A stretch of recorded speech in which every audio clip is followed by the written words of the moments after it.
കർത്താവിൻ്റെ വചനങ്ങൾ നമ്മൾ കേൾക്കാൻ പോകുന്നു. നമ്മൾ എപ്പോഴും ഒരു സാക്ഷ്യ വിചാരം നടത്തുമല്ലേ. ഉടമ്പടി ധ്യാനത്തിൻ്റെ ഒരു രീതിയാണത്. ഈ ആഴ്ചയിലെ ഏറ്റവും നല്ല സാക്ഷ്യത്തെ വചന വിചാരണ ചെയ്യും. ഈ എല്ലാ ദിവസവും ഭയങ്കരമായ നമുക്ക് ആവേശവും ആശ്വാസവും ആത്മാഭിഷേകവും ഒക്കെ നൽകുന്ന നല്ല നിലവാരമുള്ള ഉടമ്പടി സാക്ഷ്യങ്ങൾ എല്ലാ ദിവസവും ഉണ്ടാവും. അതിൽ ചില സാക്ഷ്യങ്ങളാണ് നമ്മുടെ ആരാധനയ്ക്കായി നമ്മൾ സെലക്ട് ചെയ്യുന്നത്. ഈ ആഴ്ചയിൽ സെലക്ട് ചെയ്യണത് ഒരു വല്യമ്മച്ചി പറഞ്ഞ സാക്ഷ്യ, ഡാർലി റോയി, ചേന്നമംഗലത്തുനിന്ന്. ഈ സാക്ഷ്യം പല കാര്യങ്ങളെ കൊണ്ട് ഉടമ്പടി ഫീച്ചേഴ്സ് ഉള്ളതാണ്. ഉടമ്പടി ഫീച്ചർ എന്ന് പറയുന്നത് എന്താണ്? ഉടമ്പടിയുടെ മുഖമുദ്രയുള്ള സാക്ഷ്യം. ഒന്ന്, ഹെവി ഡ്യൂട്ടി ചെയ്യണം, അതാണ് ഉടമ്പടിയുടെ ഒരു മുഖമുദ്ര. അല്ലെങ്കിൽ നമുക്ക് വേറെ എന്തെങ്കിലും പ്രാർത്ഥനാ രീതികൾ, സഭയിൽ എന്തുമാത്രം അനുഗ്രഹം കിട്ടുന്ന പ്രാർത്ഥനകൾ കൊണ്ട് ഇല്ലേ, നമ്മളതുവഴിയല്ലേ ഇങ്ങോട്ട് പോകുന്നത്. അപ്പോൾ ഉടമ്പടിയുടെ സ്പെഷ്യൽ ഐഡൻറ്റിറ്റി എന്ന് പറയുന്നത് ഹെവി ഡ്യൂട്ടിയാണ്.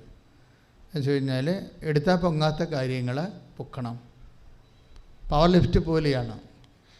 അതാണ് മരിയൻ ഉടമ്പടിയുടെ ഒരു പ്രത്യേകത. രണ്ടാമത്തെ ഉടമ്പടിയുടെ ഫീച്ചർ എന്ന് പറയുന്നത് കവനൻ്റ് ഫീച്ചേഴ്സ്. ഉടമ്പടിയുടെ മുഖമുദ്ര എന്ന് പറയുന്നത് ടൈം ഷോർട്ടനിങ് ചെയ്യണം. എപ്പോഴെങ്കിലും നടക്കുമെന്ന് പറഞ്ഞിട്ട് കാര്യമില്ല, എപ്പോഴെങ്കിലും നടന്നാൽ പോരാ. ആവശ്യ സമയത്ത് നമുക്ക് അത്യാവശ്യ സമയത്ത് ഉപകരിക്കണം. അതാണ് ടൈം ഷോർട്ടനിങ്. സമയം എന്ന് പറയുന്നത് ഉടമ്പടി പോലെ സമയത്തെ വളരെ സമയത്തെ സ്വാധീനിക്കുക എന്ന് വെച്ച് കഴിഞ്ഞാൽ എപ്പോഴും നമ്മൾ ശ്രദ്ധിക്കാനുള്ള വിഷയം സമയത്തെ സ്വാധീനിക്കുക, സ്ഥലത്തെ സ്വാധീനിക്കുക. ഈ രണ്ട് സ്വാധീനങ്ങളിലൂടെയാണ് നമ്മൾക്ക് മുമ്പോട്ട് പോകാൻ പറ്റണത്. എപ്പോഴും സമയത്തെ സ്വാധീനിക്കാലും ഇപ്പോൾ ഒരു വിഷയം എന്തായിക്കോട്ടെ, അതിന് രണ്ട് പ്രധാനപ്പെട്ട തട്ടകങ്ങളുണ്ട്.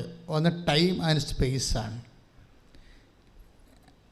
ആദ്യം സമയത്തെ സ്വാധീനിക്കണം, പിന്നെ സ്ഥലത്തെ സ്വാധീനിക്കണം.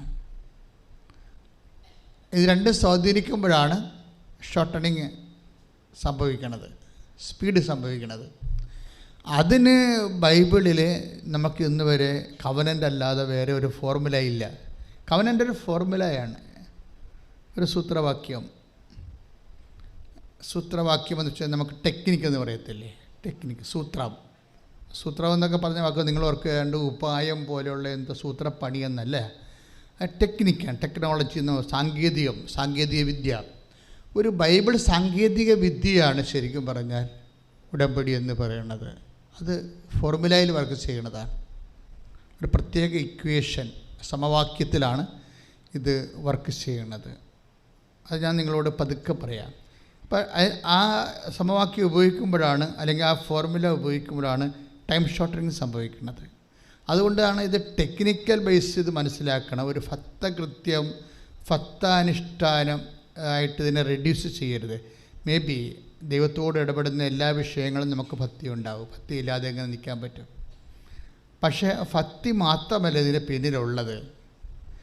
ഭക്തിയുടെ ഒരു വൈകാരിക അംശമല്ല, മറിച്ച് ആധ്യാത്മിക സാങ്കേതിക വിദ്യയുടെ ഒരു വിചാര അംശം ഉടമ്പടിയിലുണ്ട്. അതുകൊണ്ടാണ് ഒരു മിനിമം വിദ്യാഭ്യാസ യോഗ്യതയെങ്കിലും ഇല്ലെങ്കിൽ ഉടമ്പടിയുടെ ഉള്ളിലോട്ട് പോകാൻ പറ്റത്തില്ല. പുറമേയൊക്കെ നമുക്ക് കറങ്ങി നിൽക്കാവുന്നല്ലാതെ ഉടമ്പടിയുടെ ഉള്ളിലേക്ക് പോകാൻ പറ്റുകയില്ല. തന്ത്രപരമായിട്ടുള്ള സമീപനങ്ങൾ സുവിശേഷ വിഹിതമായിട്ട് ഒരു വിശ്വാസിക്ക് അറിയണം. അതുകൊണ്ടാണ് ഉടമ്പടിയിലേക്ക് സാക്ഷരത വരുന്നത്.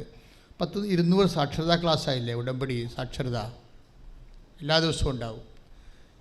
ഇതിൻ്റെ മൂന്നാമത്തത്, ഈ ടൈം ഷോർട്ടനിങ്ങിൻ്റെ മൂന്നാമത്തെ വിഷയം, മൂന്നാമത്തെ ഒരു ഫീച്ചർ എന്ന് പറയുന്നത് മെറിറ്റിൽ നടക്കാത്തതായിരിക്കണം. ഉടമ്പടിയുടെ മൂന്നാമത്തെ ഫീച്ചർ മെറിറ്റിൽ നടക്കാത്തതായിരിക്കണം. ദൈവമനസ്സിൻ്റെ ഏറ്റവും വലിയൊരു വെളിപ്പെടുത്തലാണ് not by merit but by grace. നിൻ്റെ യോഗ്യത കൊണ്ടല്ല, എൻ്റെ കൃപ കൊണ്ട്.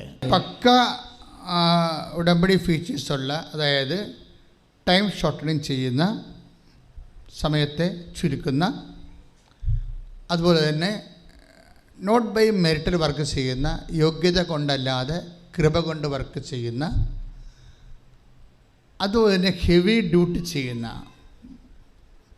പല ആൾക്കാരും പല വിധത്തിലും ട്രൈ ചെയ്തിട്ട് നടക്കാത്ത ഒരു കാര്യം. ഇതാണ് ഈ ഡാർലി റോയി പറയുന്ന ഒരു സാക്ഷ്യം.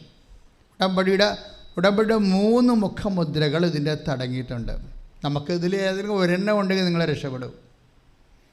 ഉടമ്പടിയുടെ ഏതെങ്കിലും ഒരു കാര്യം വർക്കൗട്ട് ചെയ്യും, നോട്ട് ബൈ മെറിറ്റെങ്കിലും വർക്ക് ചെയ്താൽ നിങ്ങളുടെ കാര്യം തീരുമാനമാകും. അതുകൊണ്ട് എൻ്റെ മക്കൾ വളരെ ശാസ്ത്രീയമായി സൂക്ഷ്മതയോടെ ആണ് നിങ്ങളുടെ വിഷയങ്ങളെ ഉടമ്പടി ആപ്ലിക്കേറ്റ് ചെയ്ത് പഠിക്കണം. ഇത് ഉടമ്പടി ഒരു ആപ്ലിക്കേഷൻസാണ്. ഇതിൻ്റെ ആപ്ലിക്കേഷൻസിൻ്റെ വ്യത്യസ്തമായ ആപ്ലിക്കേഷൻസ് രീതികളുണ്ട്. ഓരോരുത്തരും ഓരോ രീതികളാണ് ഉപയോഗിക്കുന്നത്. ആ ബിബ്ലിക്കൽ നമ്മൾ ബൈബിൾ പഠിക്കുമ്പോൾ, ഞാൻ അവിടെ ബൈബിൾ പഠിക്കുന്നത് എപ്പോഴും സ്കൂൾ അനുസരിച്ചാണ് പഠിക്കുന്നത്. ഉടമ്പടിയുടെ സ്കൂൾസ്, ഇപ്പോൾ സാംസൺ എന്ത് സ്കൂളാണ് ഉപയോഗിച്ചത്, മോസസ് എന്ത് സ്കൂളാണ് ഉപയോഗിച്ചത്, അതുപോലെ ഇങ്ങോട്ട് ഓരോ മനുഷ്യരും ദൈവത്തെ കണ്ടെത്തി ജീവിതത്തിൻ്റെ വലിയ ഭാരങ്ങളെ അതിജീവിച്ച, വെല്ലുവിളികൾ അതിജീവിച്ച മനുഷ്യന്മാർ കണ്ടുപിടിച്ച മാർഗങ്ങളൊക്കെ എപ്പോഴും ബൈബിള് വളരെ സുന്ദരമായ രീതിയിൽ, നിങ്ങളോട് ബൈബിൾ വായിക്കാൻ പറഞ്ഞില്ലേ 1 മണിക്കൂർ എല്ലാ ദിവസവും, അരമണിക്കൂർ എല്ലാ ദിവസവും ബൈബിൾ വായിക്കണമെന്ന് ഉടമ്പടിയുടെ നിബന്ധനയുടെ ഭാഗമാണ്. അതെന്നാ സംഭവം എന്ന് വെച്ച് കഴിഞ്ഞാൽ, വെറുതെ ഇങ്ങനെ ഇരുന്നുകൊണ്ട് എല്ലാവരും വായിക്കുകയല്ല. അതിൽ ബൈബിൾ ദൈവത്തെ കൺഫ്രണ്ട് ചെയ്ത ഓരോ ബൈബിൾ വ്യക്തിത്വങ്ങളുണ്ട്. ഉദാഹരണത്തിന് കിങ് ദാവീദ് രാജാവ്, അദ്ദേഹം ഉപയോഗിച്ച മെത്തേഡ്, ദൈവാഭിമുഖ്യത്തിന് ഉപയോഗിച്ച മെത്തേഡ്. അങ്ങനെ എന്ത് മെത്തേഡാണ് ഉപയോഗിച്ചത്? അങ്ങനെ സാവൂളിൻ്റെ അടുത്ത് വരുമ്പോൾ, സാവൂള് ഫിലിസ്തീനുമായിട്ടുള്ള ഗംഭീര യുദ്ധം നടക്കുകയാണ്. എല്ലാ സേനാ നായകന്മാരും പട്ടാള ജനറൽമാരെല്ലാം ലീവെടുത്ത് വീട്ടിൽ പോയിരിക്കുകയാണ്. ലീവെടുത്ത് വീട്ടിൽ പോയവന്മാരെ അവരുടെ ഭാര്യമാർ വിടണില്ല യുദ്ധത്തിലേക്ക്, തിരിച്ചു വരികയില്ലെന്ന് അവർക്കറിയാം. ഗോലിയത്തല്ലേ അപ്പുറം നിൽക്കുന്നത്. അതുകൊണ്ട് ഭാര്യമാരെല്ലാം ഇവരെ വട്ടപ്പൊട്ടിട്ട് പിടിച്ച് വീട്ടിൽ കുത്തി കെട്ടിയിട്ടിരിക്കുകയാണ് ഭർത്താക്കന്മാരെ. സാവോള് നിന്ന് തിരികെ ഇത് പമ്പരം പോലെ ചുറ്റിക്കണം. കാര്യം പട്ടാളക്കാരെല്ലാം ലീവെടുത്ത് പോയി. പട്ടാള ജനറൽമാരൊക്കെ എല്ലാം അവരുടെ ഭാര്യമാർ പോവില്ലേ, ഞങ്ങൾക്കാരുമില്ല, കുഞ്ഞിനാരുമില്ല, എനിക്കാരുമില്ല എന്നൊക്കെ പറഞ്ഞുകൊണ്ട് കണ്ണീര് കൊണ്ട് കാല് കെട്ടി വെച്ചിരിക്കുകയാണ് എല്ലാത്തിനെയും പട്ടാളക്കാർ. ഇങ്ങനൊരു അവസ്ഥയിലാണ് അപ്പം കൊണ്ട് ജസ്സയെ പറഞ്ഞു വിട്ടിട്ട് ചേട്ടന്മാർക്ക് കൊടുക്കാൻ വേണ്ടി ദാവീദ് വരണത്. ദാവീദ് ഇവിടെ വരുമ്പോൾ സിറ്റുവേഷൻസ് ദാവീദ് മനസ്സിലാകും. എന്താ കാര്യം? ഇത് സാവൂള് യുദ്ധം ജയിക്കാൻ പോകുന്നില്ല. ഇസ്രായേൽക്കാരെ അപ്പം പോലെ തന്നെ ഫിലിസ്തീൻസ് തിന്നു തീർക്കും. അപ്പോൾ ആ മനുഷ്യന് പെട്ടെന്ന് ആത്മാഭിഷേകം ഉണ്ടാകും. ഒരു ഹെവി ഡ്യൂട്ടി ചെയ്യാൻ വേണ്ടി ദൈവം അവനെ ഒരുക്കുകയാണ്. ഇതാണ് ഹെവി ഡ്യൂട്ടി എന്ന് പറയുന്നത്. ഗോലിയത്താണ് ഹെവി ഡ്യൂട്ടി. ഈ ഹെവി ഡ്യൂട്ടി ചെയ്യാൻ വേണ്ടി ദൈവം ഇവനെ ഒരുക്കുകയാണ്. നിങ്ങൾ ഓർക്കണം, ഈ ദൈവം തന്നെയാണ് ഉടമ്പടിയുടെ ദൈവം. ഈ ദൈവം തന്നെയാണ് നിന്നെ ഒരുക്കാൻ പോണത്. നിൻ്റെ മുമ്പിലുള്ള ഗോലിയാത്തിനെ, അതവൻ എത്ര ഭീകരനായാലും അതിനെ എല്ലാം പ്രതിരോധിക്കാനുള്ള കഴിവ് ദൈവം ഉടമ്പടി നിക്ഷേപിച്ചിട്ടുണ്ട്. അതായത് എപ്പോഴും നമ്മൾ ശ്രദ്ധിക്കേണ്ട ഒരു കാര്യം, ദാവീദ് നേരെ സാവൂൾ രാജാവിൻ്റെ അടുത്ത് ചെന്നിട്ട് ഞാൻ യുദ്ധത്തിന് പോകാമെന്ന് പറയും. അത് പറയണത് ഒരു ധൈര്യത്തിൻ്റെ പേരിലാണ്. അതൊക്കെ തന്നെ കാര്യം, അതൊക്കെ മുമ്പ് തന്നെ ഇവന് അഭിഷേകം വാങ്ങിച്ചിട്ടുണ്ട്. ഉടമ്പടി എപ്പോഴും നമ്മൾ ശ്രദ്ധിക്കുക. ഉടമ്പടി നിങ്ങൾ ആത്മാവിൽ ഒരു അഭിഷേകം കിട്ടാനുള്ള എല്ലാ സാധ്യതയും ഉള്ളത് ഉടമ്പടിയിലാണ്. അതുകൊണ്ടാണ് ഇതിനകത്ത് അഭിഷേക തൈലം ഉപയോഗിക്കാൻ കാര്യം. ചിലരൊക്കെ സാക്ഷ്യം പറയുമ്പോൾ വെളിച്ചെണ്ണ എന്നൊക്കെ പറയത്തില്ലേ, വെളിച്ചെണ്ണ അല്ല, ശുദ്ധമായ ഒലിവെണ്ണയാണ് നിങ്ങൾക്ക് ഉടമ്പടി തൈലമായിട്ട് തരണത്. 12 പ്രാവശ്യം പ്രത്യേക പ്രാർത്ഥന ചൊല്ലിത്തരും. അത് അഭിഷേകം ചെയ്താണ് ഉടമ്പടി പ്രാർത്ഥന നടത്തണം നമ്മൾ, ഇല്ലേ? ഉടമ്പടി പ്രത്യക്ഷീകരണ പ്രാർത്ഥനയ്ക്ക് മുമ്പ് ഉടമ്പടി തൈലം എടുത്തിട്ട് നെറ്റിയിൽ നിങ്ങളുടെ അഭിഷേകം പുതുക്കും. ആ ബന്ധം പുതുക്കുകയാണ് നമ്മൾ. അതിലൂടെ യു ആർ ഗെറ്റിംഗ് എംപവേർഡ്.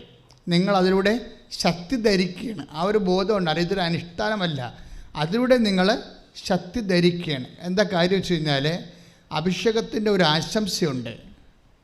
അഭിഷേകം ചെയ്യുമ്പോൾ ദൈവം ഒരു ആശംസ കൊടുക്കും. എന്താ കൊടുക്കേണ്ടത്? ശക്തനും ധീരനുമായിരിക്കുക. Praise the Lord.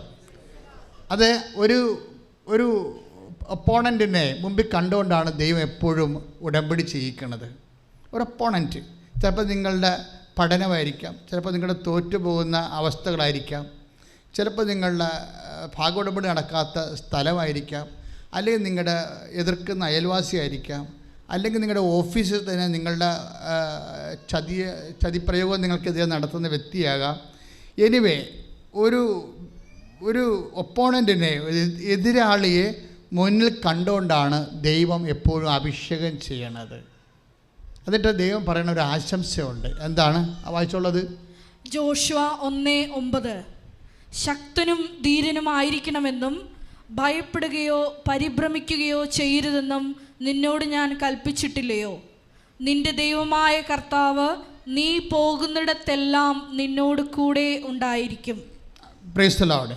അതായത് ഈ ഉടമ്പടി അഭിഷേകത്തിലൂടെ നമ്മൾ അനുസ്മരിക്കണം എന്താണെന്നറിയാവോ? ഈ ശക്തനും ധീരനുമായിരിക്കുക എന്ന് പറഞ്ഞു കഴിഞ്ഞാൽ അത് സൈക്കോളജിക്കാർ പറയുന്ന പോലെ ഒരു സജഷൻ ടെക്നിക്ക് അല്ലത്. ഓർക്കണം. അതായത് ഇത് വിശ്വാസവും മനഃശാസ്ത്രവും തമ്മിൽ ഭയങ്കര വ്യത്യാസമുണ്ട്. മനഃശാസ്ത്രം ഇല്ലാത്തതുണ്ടെന്ന് മനുഷ്യനെ ധരിപ്പിക്കാൻ വേണ്ടി ഹിപ്നോട്ടിസമോ സജഷൻ മെത്തഡോ ഉപയോഗിക്കും. പക്ഷേ വിശ്വാസിയെ സംബന്ധിച്ചിടത്തോളം അവൻ്റെ ധൈര്യത്തിൻ്റെ അടിസ്ഥാനം എന്താണ്? സജഷനല്ല, പിന്നെന്താണ്? ദൈവത്തിൻ്റെ സാന്നിധ്യമാണ്. ദൈവത്തിൻ്റെ സാന്നിധ്യം. ശക്തനും ധീരനുമായിരിക്കുക എന്ന് ആശംസിക്കുമ്പോൾ ഓർക്കുക, ആ ശക്തനും ധീരനുമായിരിക്കേണ്ടത് എന്താണ്? The Lord is with me. ദൈവം എന്നെ അഭിഷേകം ചെയ്ത ദൈവം അഭിഷേകം ചെയ്തിട്ട് അവൻ ഇരിക്കുന്നിടത്ത് ഇരിക്കുകയല്ല, ഈസ് കമ്മിങ് വിത്ത് മീ. ഉടമ്പടി പ്രകാരം കൂടെയുള്ള ദൈവമാണ് നമുക്ക് വിജയം നൽകുന്നത്. മനസ്സിലായില്ലേ?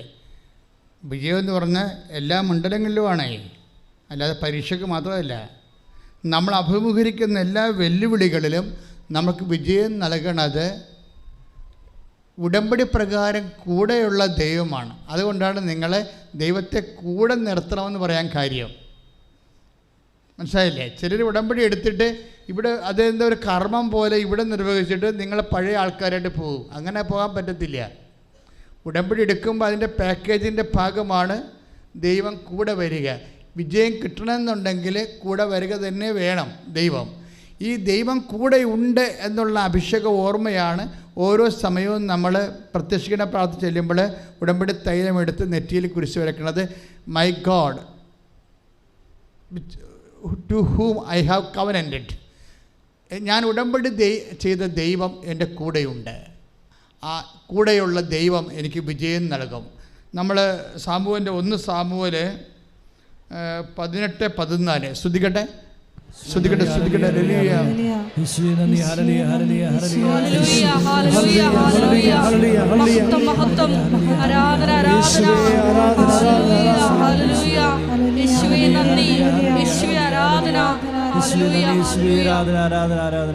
സാമുവേൽ 18:14 കർത്താവ് കൂടെ ഉണ്ടായിരുന്നതിനാൽ. ഏറ്റു പറഞ്ഞേ, കർത്താവ് കൂടെ ഉണ്ടായിരുന്നതിനാൽ. എല്ലാ ഉദ്യമങ്ങളിലും ദാവീദ് വിജയം വരിച്ചു. Price the Lord. അതായത് ഈ കൂടെയുള്ള ഉടമ്പടി പ്രകാരം കൂടെയുള്ള ദൈവമാണ് നമുക്ക് വിജയം തരുന്നത്. അപ്പോൾ ദാവീദിൻ്റെ വിജയം മുഴുവൻ എങ്ങനെയാണ്? കർത്താവ് കൂടെ ഉണ്ടായിരുന്നതിൻ്റെ വിജയമാണ്. അത് കാരണം കക്ഷിയുടെ കയ്യിൽ നിന്നൊരു അബദ്ധം പറ്റിയപ്പോഴും ദാവീദ് നമുക്ക് എന്തെങ്കിലും ഇപ്പോൾ നമ്മൾ പോകുന്ന വാഹനം പെട്ടെന്ന് ഏതെങ്കിലും വാഹനത്തോടുകൂടി ഒന്ന് തട്ടിയെന്ന് വിചാരിച്ചോ, നിങ്ങൾ എന്താണ് ചെയ്യണത്? നിങ്ങൾ ആദ്യം ചെയ്യണത്, ഇപ്പോൾ യൂറോപ്പിലെ എവിടെയൊക്കെ പോകാനുള്ളവരാണെങ്കിൽ ആദ്യം അവിടെ വിസ സേഫാണെന്ന് നോക്കും അല്ലേ?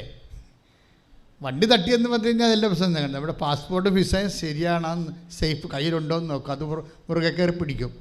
ചിലർ താക്കോൽ പിടിക്കും. അതായത് നമ്മളെ നിലനിർത്തുന്ന ആധാരങ്ങളിലും ആസ്പദങ്ങളിലും നമ്മൾ പിടിമുറുക്കും എന്തെങ്കിലും ഒരു അപകടം വരുന്ന സമയത്ത്, അല്ലേ? എപ്പോഴും നമ്മൾ ശ്രദ്ധിക്കേണ്ടത്, നിങ്ങൾക്ക് എന്തെങ്കിലും ഒരു അപകടം വരുന്നെന്ന് വിചാരിച്ചോ, അപകടം വാഹന അപകടമൊന്നുമല്ല, ജീവിതത്തിൽ മനുഷ്യന്മാരാകുമ്പോൾ ഓരോരോ തരത്തിലുള്ള കാലാവസ്ഥ ഭേദങ്ങൾ വരത്തില്ലേ? ഈ കാലാവസ്ഥ ഭേദങ്ങൾ വരുമ്പോൾ നമ്മൾ പെട്ടെന്ന് പിടിമുറുക്കേണ്ട എവിടെയാണ്? നമ്മുടെ ആസ്പദങ്ങളിലാണ്. പക്ഷെ നമ്മുടെ ബേസിക് ആസ്പദം എന്താ? ദൈവമാണ്. മനസ്സിലായില്ലേ? ബേസിക് ആസ്പദം. കഴിഞ്ഞ ദിവസങ്ങളിലെ ഒരു ഇപ്പോൾ ഈ ഡോണ ചേച്ചി എടുത്ത ഡോണ അല്ല, ഡാർലി ലേമിച്ചിയുടെ സാക്ഷ്യത്തിൻ്റെ കൂടെ വേറൊരു സാക്ഷി ബിന്ദു പറഞ്ഞിട്ടുണ്ട്, കുടപ്പനാൽ. ബിന്ദുവിൻ്റെ സാക്ഷ്യവും വിചാരണയ്ക്ക്, ആധ്യാത്മിക വിചാരണയ്ക്ക് കെൽപ്പുള്ളതാണ്. അവരുടെ ഒരു പ്രശ്നം വെച്ച് കഴിഞ്ഞാൽ, അവരുടെ ഭർത്താവിനെ വാഹനമിടിച്ചു. ഭർത്താവിനെ വാഹനം ഇടിച്ചു, കുറേ നട്ടലുകൾ ഒടിഞ്ഞുപോയി. ഇയാൾ വെൻറ്റിലേറ്ററായി കഴിഞ്ഞപ്പോൾ, പക്ഷേ ഈ ഇവരുടെ വൈഫ് ബിന്ദു അവരാണ് ഉടമ്പടി എടുത്തത്. അവരെന്നാ ചെയ്തെന്ന് വെച്ച് കഴിഞ്ഞാൽ, ഈ ഉടമ്പടി കാശ്രൂപം കൊണ്ടും തൈലം കൊണ്ട് ഓടി ഹോസ്പിറ്റലിൽ ചെന്നിട്ട് ഇങ്ങനെ രക്തത്തിൽ പിടഞ്ഞ് കിടക്കുന്ന ഒരു മനുഷ്യന് ആദ്യം ഉടമ്പടി തൈലം വായിലൊഴിച്ച് കൊടുക്കും, കാശ്രൂപം കയ്യിൽ കൊടുക്കും. എന്താ പ്രോബ്ലം വെച്ച് കഴിഞ്ഞാൽ, എന്താ പ്രോബ്ലം വെച്ച് കഴിഞ്ഞാൽ, ഈ മനുഷ്യനെ വിശ്വാസത്തിലേക്ക് കൊണ്ടുവരികയാണ്. പക്ഷേ ഇവർ ഉടമ്പടി എടുക്കാൻ യോഗ്യതയുള്ള ഒരു സ്ത്രീയാണത്. കാര്യം ഉടമ്പടി എടുക്കാൻ യോഗ്യതയുള്ളവർ ഉടമ്പടി എക്സിക്യൂട്ട് ചെയ്യാൻ യോഗ്യതയുള്ളവരായിരിക്കും. അപ്പം ഞാനോർക്കുവേ, നമ്മൾ ഈ ഗവൺമെൻറ് ഹോസ്പിറ്റലൊക്കെ ചെന്ന് പണ്ട് എപ്പോഴും ഞാൻ ആശുപത്രി സന്ദർശനത്തിന് പോകുമായിരുന്നു. അതൊരു ശുശ്രൂഷയായിട്ട് എടുത്ത് പോകുമായിരുന്നു എല്ലാ ദിവസമൊക്കെ. പിന്നെ ഈ പ്രാർത്ഥനയുള്ള ഇത് കാരണം ഇടവക്കാരും ആശുപത്രി കിടക്കുമ്പോൾ എന്നെ വിളിച്ചുകൊണ്ട് പോകും. അപ്പോൾ അവിടെയൊക്കെ ചെല്ലുമ്പോൾ ചില സമയത്തൊക്കെ ചില ഭർത്താക്കന്മാരൊക്കെ എന്തെങ്കിലും തരത്തിലുള്ള ഈ പൾസ് കുറയുകയോ അല്ലെങ്കിൽ ബോധം പോവുകയൊക്കെ ചെയ്യുമ്പോൾ അവിടെയുള്ള ഭാര്യമാരൊക്കെ വലിയ സ്വരത്തിൽ കാറി കർത്താവേ മാതാവേ എന്നൊക്കെ പറഞ്ഞുകൊണ്ട് ആശുപത്രി കിടന്ന് കാറ് നിലത്ത് വീണ് അവർക്ക് ചാകാനൊക്കെ പോണ പോലെയൊക്കെ. ഇപ്പോൾ ആര് ചാകുമെന്ന് നമുക്ക് കൺഫ്യൂഷനായി പോകും. ചില സത്യമായ ചില ചേട്ടത്തിമാരെ കല്യാണം കഴിക്കാൻ യോഗ്യതയില്ലാത്തവർ ഒത്തിരി പേര് കല്യാണം കഴിച്ചിട്ടുണ്ട്. എന്താ പ്രശ്നം വെച്ച് കഴിഞ്ഞാൽ, ഒരു വിഷയം ഉണ്ടാകുമ്പോൾ ജീവിത പങ്കാളിയെ വിശ്വാസം കൊണ്ട് സപ്പോർട്ട് ചെയ്യാൻ പറ്റുന്നതാണ് ഏറ്റവും വലിയ പുരുഷധനമോ ഏറ്റവും വലിയ സ്ത്രീധനമോ. ഏറ്റവും വലിയ പുരുഷധനമെന്ന് പറയണതും ഏറ്റവും വലിയ സ്ത്രീധനമെന്നും പറയണതും ഒരു ക്രൈസിസിൻ്റെ മുമ്പിൽ ദൈവത്തെ പിടിച്ചെടുക്കാൻ കഴിവാണ് കരുത്തെന്ന് പറയണത്. അപ്പോൾ ഈ മനുഷ്യൻ പറയണതേ, എനിക്ക് ഓർമ്മയുണ്ട് എൻ്റെ ബന്ധുക്കളും ഡോക്ടേഴ്സൊക്കെ ഈ ആശുപത്രി വരണതും ഓരോരോ കാര്യങ്ങൾ ചെയ്യുന്നതും. പക്ഷേ ഈ അസ്ഥികളെല്ലാം എൻ്റെ നെഞ്ചത്തിൻ്റെ ഉള്ളിൽ കിടന്ന് ഓടണ പോലെ എനിക്ക് തോന്നണുണ്ട്. അത്രയും ഞാൻ പെട്ടുപോയെന്ന് പറയും. അപ്പോഴീ വൈഫിൻ്റെ സ്വരം ഈ മനുഷ്യൻ കേൾക്കും. പക്ഷേ നമ്മളിവിടുന്ന് പോകും, മാതാവ് നമ്മളെ സുഖപ്പെടുത്തി കൊണ്ടുപോകും. എന്താ പറയുക, ഇതാണ് എൻ്റെ ധൈര്യം എന്ന് പറയും. ഇതാണ് എൻ്റെ ധൈര്യം. അതുവെച്ചാൽ ഉടമ്പടി എടുക്കുമ്പോൾ ആ ഉടമ്പടി എടുക്കുന്ന വ്യക്തിയിൽ ശരിക്കും പറഞ്ഞ് എക്സിക്യൂട്ട് ചെയ്യാൻ കഴിവുള്ളവരാണെങ്കിൽ അതിനെക്കുറിച്ചൊരു അവയർനെസ്, ഉടമ്പടി എപ്പോഴും ഒരു അവയർനെസ്സിൻ്റെ പ്രാർത്ഥനയാണ്. എന്നുവെച്ചാൽ അവബോധം ഉണ്ടാകണം. അവബോധം, ഞാൻ ഉടമ്പടി എടുത്ത ആളാണ്, ദൈവം എൻ്റെ കൂടെ വരുന്നുണ്ട്, അമ്മ മാതാവിൻ്റെ സഞ്ചാര സാന്നിധ്യത്തിന് ഞാൻ അവകാശിയാണ്. അതുകൊണ്ട് തന്നെ ഞാൻ അമ്മ എൻ്റെ നിന്ന് വിട്ടുപിരിയാതിരിക്കാൻ വേണ്ടിയുള്ള രീതിയിൽ എൻ്റെ സ്വഭാവത്തെ ഞാൻ പുനഃക്രമീകരിക്കും. അങ്ങനെയുള്ള ബോധം നമുക്കുണ്ടാകണം. അതാണ് അവയർനെസ് എന്ന് പറയുന്നത്. അല്ല ഉടമ്പടി എടുത്തിട്ട് പിന്നെയും വീട്ടിൽ പോയി വായി തോന്നുന്ന പഴയ വ്യക്തികളെ പോലെ തന്നെ എടുത്ത് ചാട്ടവും മുൻകോവും കലഹവും ഭിന്നതയും പിടിച്ചുപറിയും കള്ളത്തരവും ഏഷണിയും പരദൂഷണമൊക്കെ ഇട്ട് ചുമ്മാ നടക്കുന്ന ആൾക്കാരില്ല. അവർ ശരിക്കും പറഞ്ഞത് ഉടമ്പടി എടുക്കാതിരിക്കുന്നതാണ് നല്ലത്. എന്താ കാര്യം വെച്ച് കഴിഞ്ഞാൽ, ഉടമ്പടിയിലൂടെ നമുക്ക് നൽകുന്നത് ദൈവസാന്നിധ്യം വിട്ടുപോകാതിരിക്കാൻ. ദാവീദ് വലിയ അബദ്ധങ്ങൾ ചെയ്തില്ലേ ഒരു മനുഷ്യന്. കാര്യം ദാവീദിൻ്റെ വൈഫ് സാവൂളിൻ്റെ മകളായിരുന്നു. അപ്പോൾ ജെസ്സയുടെ കുടുംബത്തേക്കാൾ കുറച്ചുകൂടി രാജകീയ കുടുംബമാണ് ഈ സാവൂളിൻ്റെ കുടുംബം. അപ്പോൾ അപ്പൻ്റെ രാജകീയമായ ജീവിതവും ഭരണ നൈപുണ്യവും ഈ സ്ത്രീ ജനത്തിൻ്റെ ആദരവൊക്കെ കിട്ടിയാണ് ഇവളുടെ ബാല്യകാലം തൊട്ട് ഇവർ വളരണത്. പക്ഷേ ദാവീദിനെ സംബന്ധിച്ചിടത്തോളം ഇവർക്ക് ഭർത്താവായി കിട്ടിയ ആൾ, പക്ഷേ അയാൾക്ക് വലിയ പഠിപ്പൊന്നുമില്ല, അയാൾ ഇടയനായിരുന്നു. അത് കാരണം ഇവക്ക് ബേസിക്കായിട്ട് ഇവനോട് പുച്ഛമായിരുന്നു. എനിക്ക് എപ്പോഴും തോന്നിയിട്ടുള്ളത് ദാവീദിൻ്റെ വൈഫിന് ഉണ്ടായ ഏറ്റവും വലിയ പരാജയം എന്ന് പറയുന്നത് ദാവീദിലുള്ള ദൈവാംശം കാണാതെ പോയതാണ്. ദാവീദിലുള്ള കാര്യം, നീ ദാവീദിലുള്ള ദൈവാംശം, നമ്മൾ ഡിഗ്രി നോക്കുന്നു, കുടുംബം നോക്കുന്നു, പാരമ്പര്യം നോക്കുന്നു, പക്ഷെ നോക്കേണ്ട കാര്യം എന്താണ്? ദൈവാംശമാണ്. ആ വ്യക്തിയിൽ ദൈവാംശം കാണണം. ഇപ്പോൾ ഈ ബിന്ദു ആ ടൈപ്പാണ്. ബിന്ദുവിലുള്ളത് എന്താണ്? ദൈവാംശം കൂടുതലാണ്. അതുകൊണ്ട് ഏത് ഒരു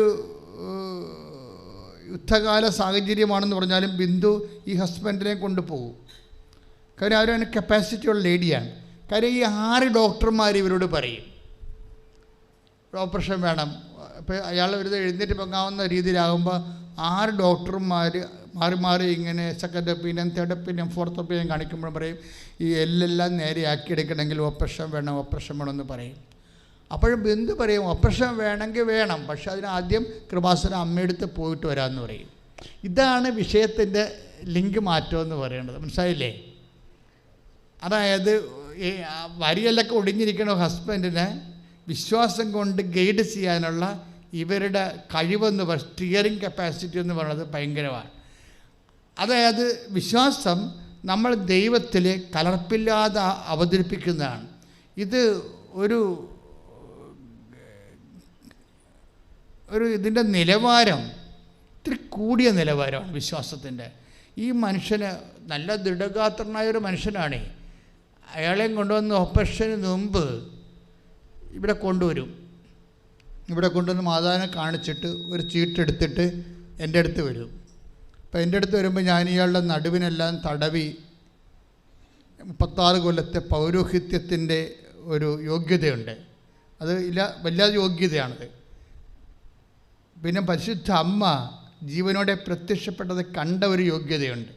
അമ്മയുടെ പ്രത്യക്ഷീകരണത്തിൻ്റെ യോഗ്യത, 36 കൊല്ലത്തെ പരിശുദ്ധ കുർബാന അർപ്പിച്ചതിൻ്റെ യോഗ്യത, ഇതെല്ലാം കർത്താവിൻ്റെ തിരുസന്നിധിയിൽ വെച്ച് ഞാൻ ഈ മനുഷ്യനെ പിൻകഴുത്ത് മുതൽ താഴെ വരെ ഇങ്ങനെ തടവും.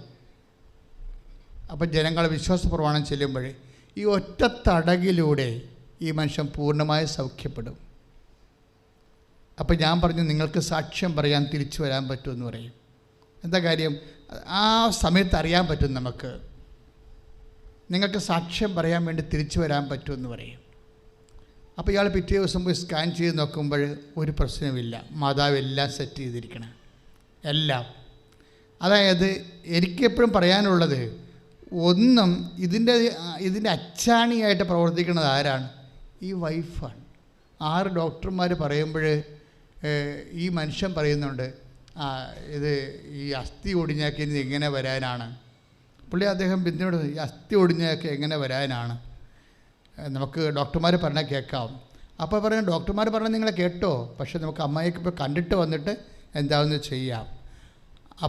അവരുദ്ദേശിക്കുന്നത് ിനേക്കാൾ മെച്ചമായിട്ടാണ് അമ്മ ആ വിഷയം ചെയ്യണത്. ആ സാക്ഷ്യം കിടക്കുന്നുണ്ട്, നിങ്ങൾ നോക്കണം. എന്ന് വെച്ച് കഴിഞ്ഞാൽ ഞാൻ എന്തുകൊണ്ടാണ് ഈ സാക്ഷ്യം ഇങ്ങനെ പറയണമെന്ന് ചോദിച്ചു കഴിഞ്ഞാൽ, നിങ്ങൾ ഇപ്പോഴും പല ആൾക്കാർക്കും നേരം വെളുത്തിട്ടില്ല. അവരിങ്ങനെ ഒരു അനുഷ്ഠാനം പോലെ അങ്ങനെ ഉടമ്പടി എടുത്ത് ഒക്കട്ടെ, ഒക്കുമായിരിക്കല്ലേ, ഒക്കത്താ കൊള്ളാം, ഇങ്ങനെയൊക്കെ പറഞ്ഞാൽ പോഴം കളിയായിട്ട് നടക്കുന്ന ആൾക്കാരുണ്ട്. ഒത്തിരി പേരുണ്ട്. അവർ സീരിയസ് ആയിട്ട് എടുത്തിട്ടില്ല, സാധനം വിഷയം എടുത്തിട്ടില്ല.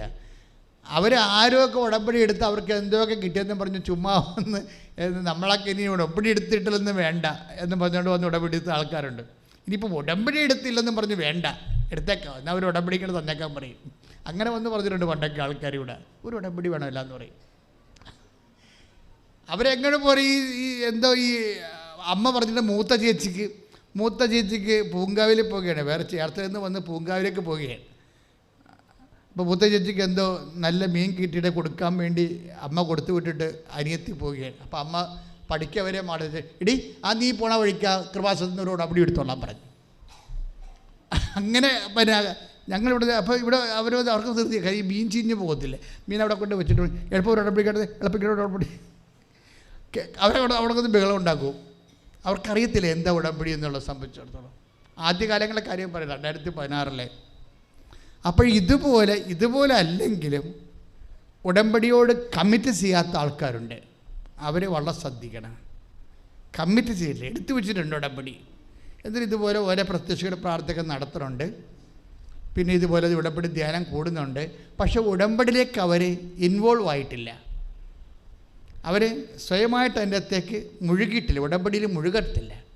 അവർക്കിങ്ങനെ ഒരു ഫങ്ഷൻ പോലെ ഉടമ്പടി എടുത്താൽ ഇന്ന കാര്യങ്ങളൊക്കെ ചെയ്യണം.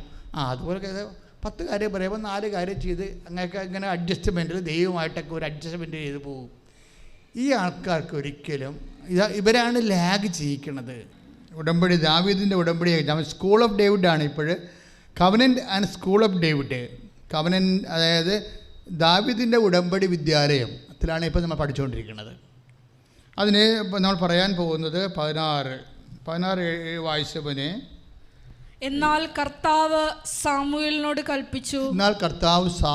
കൽപ്പിച്ചു, അവന്റെ ആകാരവടിവോ ഉയരമോ നോക്കേണ്ട. ദാറ്റ് മീൻസ് ആരാണ് അഭിഷേകം ചെയ്യാൻ പോണത്? സാമുവേൽ പ്രവാചകൻ അഭിഷേകം ചെയ്യാൻ ജെസ്സിയുടെ വീട്ടിൽ വന്നിരിക്കുന്ന സംഭവമാണിത്. ജെസ്സിക്ക് എത്ര മക്കളുണ്ട്? 10-12 മക്കളുണ്ടല്ലേ. അതിൽ വില്ലന്മാരുണ്ട്, അതിനകത്ത് ബ്രിഗേഡിയർമാരുണ്ട്, പട്ടാള ജനറൽമാരുണ്ട്, മിടുക്കന്മാരുണ്ട്. പക്ഷേ ഇവരാരും അല്ല എന്നാണ് ആര് പറയണത്? പരിശുദ്ധാത്മാവ് സാമുവേലിനോട് പറഞ്ഞിരിക്കുന്നത്. അവസാനം ഒരു ഇടയബാലൻ വരും, അതാണ് ദാവീദ് വരുമ്പോൾ പരിശുദ്ധാത്മാവ് പറയുന്ന കാര്യങ്ങളാണ് ഈ പറയണത്. 16:7 വായിച്ചോളൂ. എന്നാൽ കർത്താവ് സാമുവേലിനോട് കൽപ്പിച്ചു. എന്നാൽ കർത്താവ് സാമുവേലിനോട് കൽപ്പിച്ചു. എന്താ കൽപ്പിച്ചത്? വായിച്ചോളൂ. അവന്റെ ആകാരവടിവോ ഉയരമോ നോക്കേണ്ട. അവന്റെ ആകാരവടിവോ ഉയരമോ നോക്കേണ്ട. പറഞ്ഞോളൂ. അവനെ ഞാൻ തിരസ്കരിച്ചതാണ്. മനുഷ്യൻ കാണുന്നതല്ല കർത്താവ് കാണുന്നത്. അതായത് ഇത് ദാവീദിന്റെ ജ്യേഷ്ഠന്മാരുടെ അടുത്ത് വരുമ്പോഴേ പരിശുദ്ധാത്മ പറയണതാണ്. ദാവീദിന്റെ ജ്യേഷ്ഠന്മാർ നല്ല 72 മസിൽസൊക്കെ ഉള്ള യുദ്ധവീരന്മാരായിരുന്നു. ജെസ്സി അവരെല്ലാം യുദ്ധം പഠിപ്പിച്ചപ്പോൾ ദാവീദിനെ യുദ്ധം പഠിപ്പിച്ചിട്ടില്ലായിരുന്നു. അതുകൊണ്ട് ഓരോ ചേട്ടന്മാരെ കൊണ്ടുവന്ന് നിർത്തുകയാണ്. ഇവരാണ് രാജാവ്, അടുത്ത രാജാവ്. അതുകൊണ്ട് അഭിഷേകം ചെയ്യാൻ വേണ്ടി കൊണ്ട് നിർത്തുമ്പോൾ ഇവരുടെ മസിലും ഉയരവും സ്വർണ്ണ നിറമുള്ള മുടിയും സാംസനെ പോലുള്ള രാക്ഷസ ശരീരമൊക്കെ കാണുമ്പോഴേ പരിശുദ്ധാത്മ പറയുന്ന വാക്കാണ്. എന്താണ്? അവൻ്റെ ആകാരവടിവോ ഉയരമോ നോക്കേണ്ട, അവന് ഞാൻ തിരസ്കരിച്ചതാണ്. മനുഷ്യൻ കാണുന്നതല്ല കർത്താവ് കാണുന്നത്. അവൻ്റെ ആകാരവടിവ് നോക്കണ്ട എന്ന് പറഞ്ഞു കഴിഞ്ഞാൽ ഉടമ്പടി ഭാഷയെ പറഞ്ഞാൽ എന്താണെന്ന് അറിയാമോ? മെരിറ്റ് നോക്കണമെന്നതിൻ്റെ അർത്ഥം മനസ്സിലായില്ലേ? ഉടമ്പടി വർക്ക് ചെയ്യണത് 2 കേസിലാണ്, 2 ഫാക്റ്റിലാണ് വർക്ക് ചെയ്യുന്നത്. Not by merit but by grace. Merit, നിങ്ങൾ മെറിറ്റില്ലാത്ത കൊണ്ട് പേടിക്കരുതെന്നതിൻ്റെ അർത്ഥം. ഈ ഗോട്ട് ദ പോയിന്റ്. മനസ്സിലായില്ലേ? നിങ്ങൾക്ക് ഒരു വിഷയത്തിന് മെറിറ്റില്ലാത്തത് കൊണ്ട് നിങ്ങൾ പേടിക്കരുതെന്ന് പറയുന്ന പുസ്തകമാണ് ബൈബിൾ. അങ്ങനെ ദാവീദിനെ സാവൂൾ അഭിഷേകം ചെയ്യും. നമ്മളെപ്പോഴും ശ്രദ്ധിക്കുക, നമ്മൾ ദൈവം ഉടമ്പടിയിൽ എന്താ സംഭവിക്കണത്? 2 കക്ഷികൾ തമ്മിലാണ് ഉടമ്പടി ചെയ്യണത് അല്ലേ? നിങ്ങൾ ഒരു കക്ഷിയായിട്ട് മാറുകയാണ്. ഉടമ്പടി ചെയ്യുന്ന വ്യക്തി ഒരു കക്ഷി, പിന്നെ അടുത്ത കക്ഷി ആരാണ്? ദൈവമാണ്, ഈശോയാണ് കക്ഷി. അപ്പോൾ എപ്പോഴും നമ്മൾ ശ്രദ്ധിക്കേണ്ട ഒരു വിഷയം, നിങ്ങൾ ഉടമ്പടി ചെയ്യണത് ഇതൊരു പ്രെയർ അല്ല, ഇത് ബയലാറ്ററൽ എഗ്രിമെൻ്റാണ്, ഉഭയകക്ഷി ആണ്. ഉഭയകക്ഷി കരാറ് സമ്മതമാണ്. അപ്പോൾ ദൈവം തൻ്റെ വാഗ്ദാനങ്ങൾ നിങ്ങൾക്ക് നൽകാൻ സമ്മതമാണെന്ന് പറയും. അപ്പം നിങ്ങളെന്ത് പറയും? കർത്താവിൻ്റെ വചനമനുസരിച്ച് ജീവിക്കാൻ ഞങ്ങൾക്ക് സമ്മതമാണെന്ന് പറയും. മനസ്സിലായില്ലേ? ഇതാണ് ഉടമ്പടി. ദൈവം തൻ്റെ വാഗ്ദാനങ്ങൾ നിങ്ങൾക്ക് നൽകാൻ സമ്മതമാണെന്ന് ദൈവം പറയും. അപ്പോൾ നിങ്ങളെന്ത് പറയും? ഞങ്ങൾ അങ്ങയുടെ വചനമനുസരിച്ച് ജീവിക്കാൻ ഞങ്ങൾക്ക് സമ്മതമാണെന്ന് പറയും. ഇതാണ് ഉടമ്പടി. അപ്പോൾ നിങ്ങളൊരു കക്ഷി, ദൈവം ഒരു കക്ഷി. ഇങ്ങനെ സമ്മതമായി കഴിയുമ്പോൾ ഇവിടെ വരുന്ന ഒരു വിഷയം, മറ്റു ഒരു ഉടമ്പടിക്കും ഇല്ലാത്തൊരു ആനുകൂല്യം മരിയൻ ഉടമ്പടിക്കുണ്ട്. സാവൂളിന് കിട്ടാഞ്ഞ ദാവീദിന് കിട്ടാതിരുന്ന ഒരു ആനുകൂല്യം എന്താണ്? ദ പ്രസൻസ് ഓഫ് മേരി, കർത്താവിൻ്റെ അമ്മയുടെ സാന്നിധ്യം. നിങ്ങൾ അവരുടെ മധ്യസ്ഥതയിലാണ് ഉടമ്പടി ചെയ്യണത്. മനസ്സിലായില്ലേ? ആരുടെ മധ്യസ്ഥതയിലാണ്? മാതാവിൻ്റെ മധ്യസ്ഥതയിലാണ്. മാതാവിൻ്റെ മധ്യസ്ഥയിൽ ഉടമ്പടി ചെയ്യുമ്പോൾ ഉണ്ടാകുന്ന വിഷയം എന്താണ്? അതായത് നിങ്ങളുടെ കയ്യിൽ നിന്ന് ഈ സംഭവം ഏതെങ്കിലും നിമിഷം മാനുഷികമായ ഒരു ചാബല്യം കൊണ്ട് തെന്നിപ്പോയാലും അമ്മ മധ്യസ്ഥ നിൽക്കുന്നിടത്തോളം കാലം നിങ്ങളുടെ വിഷയത്തിന് കോട്ടം ഉണ്ടാകത്തില്ല. അത് ഗ്യാരണ്ടീഡാണ്. മനസ്സിലായില്ലേ? ആ ഒരു ബോധം നമുക്കുണ്ടാവണം. ദാവീദിൻ്റെ ഉടമ്പടിക്ക് അമ്മ ഗ്യാരണ്ടി ഇല്ലായിരുന്നു. എബ്രഹാത്തിൻ്റെ ഉടമ്പടിക്ക് അമ്മ ഗ്യാരണ്ടി ഇല്ലായിരുന്നു. മോസസിൻ്റെ ഉടമ്പടിക്ക് അമ്മ ഗ്യാരണ്ടി ഇല്ലായിരുന്നു. അത് കാരണം കുറേ കുഴപ്പങ്ങൾ ആ ഉടമ്പടിക്ക് സംഭവിച്ചു. എബ്രഹാത്തിന് 25 കൊല്ലം കാത്തിരിക്കേണ്ടി വന്നു. സമയത്ത് സ്വാധീനിക്കുന്ന കണ്ടന്റ് അതിനകത്തില്ലായിരുന്നു. എബ്രഹാത്തിനോട് ഉടമ്പടി ചെയ്തിട്ട് 25 കൊല്ലം കഴിഞ്ഞല്ലേ കുഞ്ഞ് ജനിച്ചത്, ഇല്ലേ? മരിയൻ ഉടമ്പടി എടുക്കുമ്പോൾ ഈ 24 വയസ്സുള്ള വർഷങ്ങളായിട്ട് മക്കളില്ലാത്ത ആൾക്കാർക്ക് എങ്ങനെയാണ് ആ മാസം തന്നെ ഒരു പ്രഗ്നൻ്റ് ആകണത്? ടൈമിൻ്റെ കണ്ടൻറ്റാണ് ഈ സംഭവം. അതുകൊണ്ടാണ് ഞാൻ പറയുന്നത്, എൻ്റെ മക്കൾ ഇത് വെറുതെ ചുമ്മാ ഒരു അനുഷ്ഠാനക്രിയ പോലെ എടുക്കരുത്. ഇന്ന് നമുക്ക് ലഭ്യമായ ഏറ്റവും വലിയ ദൈവിക ഇടപെടലിൻ്റെ ഒരു സുവിശേഷ രക്ഷാകര സംവിധാനമാണിത്. അപ്പോൾ അത് വളരെ ഇതിനെക്കുറിച്ച് കുറച്ച് പഠിക്കണം. എപ്പോഴും ഉടമ്പടി ധ്യാനം പഴയതൊക്കെ നോക്കി കൂടിക്കൊണ്ടിരിക്കണം. കാരണം ഓരോ കാലത്ത് ദൈവം ഓരോ കാര്യമല്ല അപ്ഡേഷൻ ചെയ്യണത്. അപ്പോഴേ എൻ്റെ സഹോദരങ്ങൾ ശ്രദ്ധിക്കേണ്ട കാര്യം, അതായത് ഇങ്ങനെ സംഭവിച്ചാൽ, ഉടമ്പടി ചെയ്താൽ എന്താണ് ആ ഉടമ്പടിയുടെ ആ ദിവസം മുതൽ എന്താ സംഭവിക്കണത്?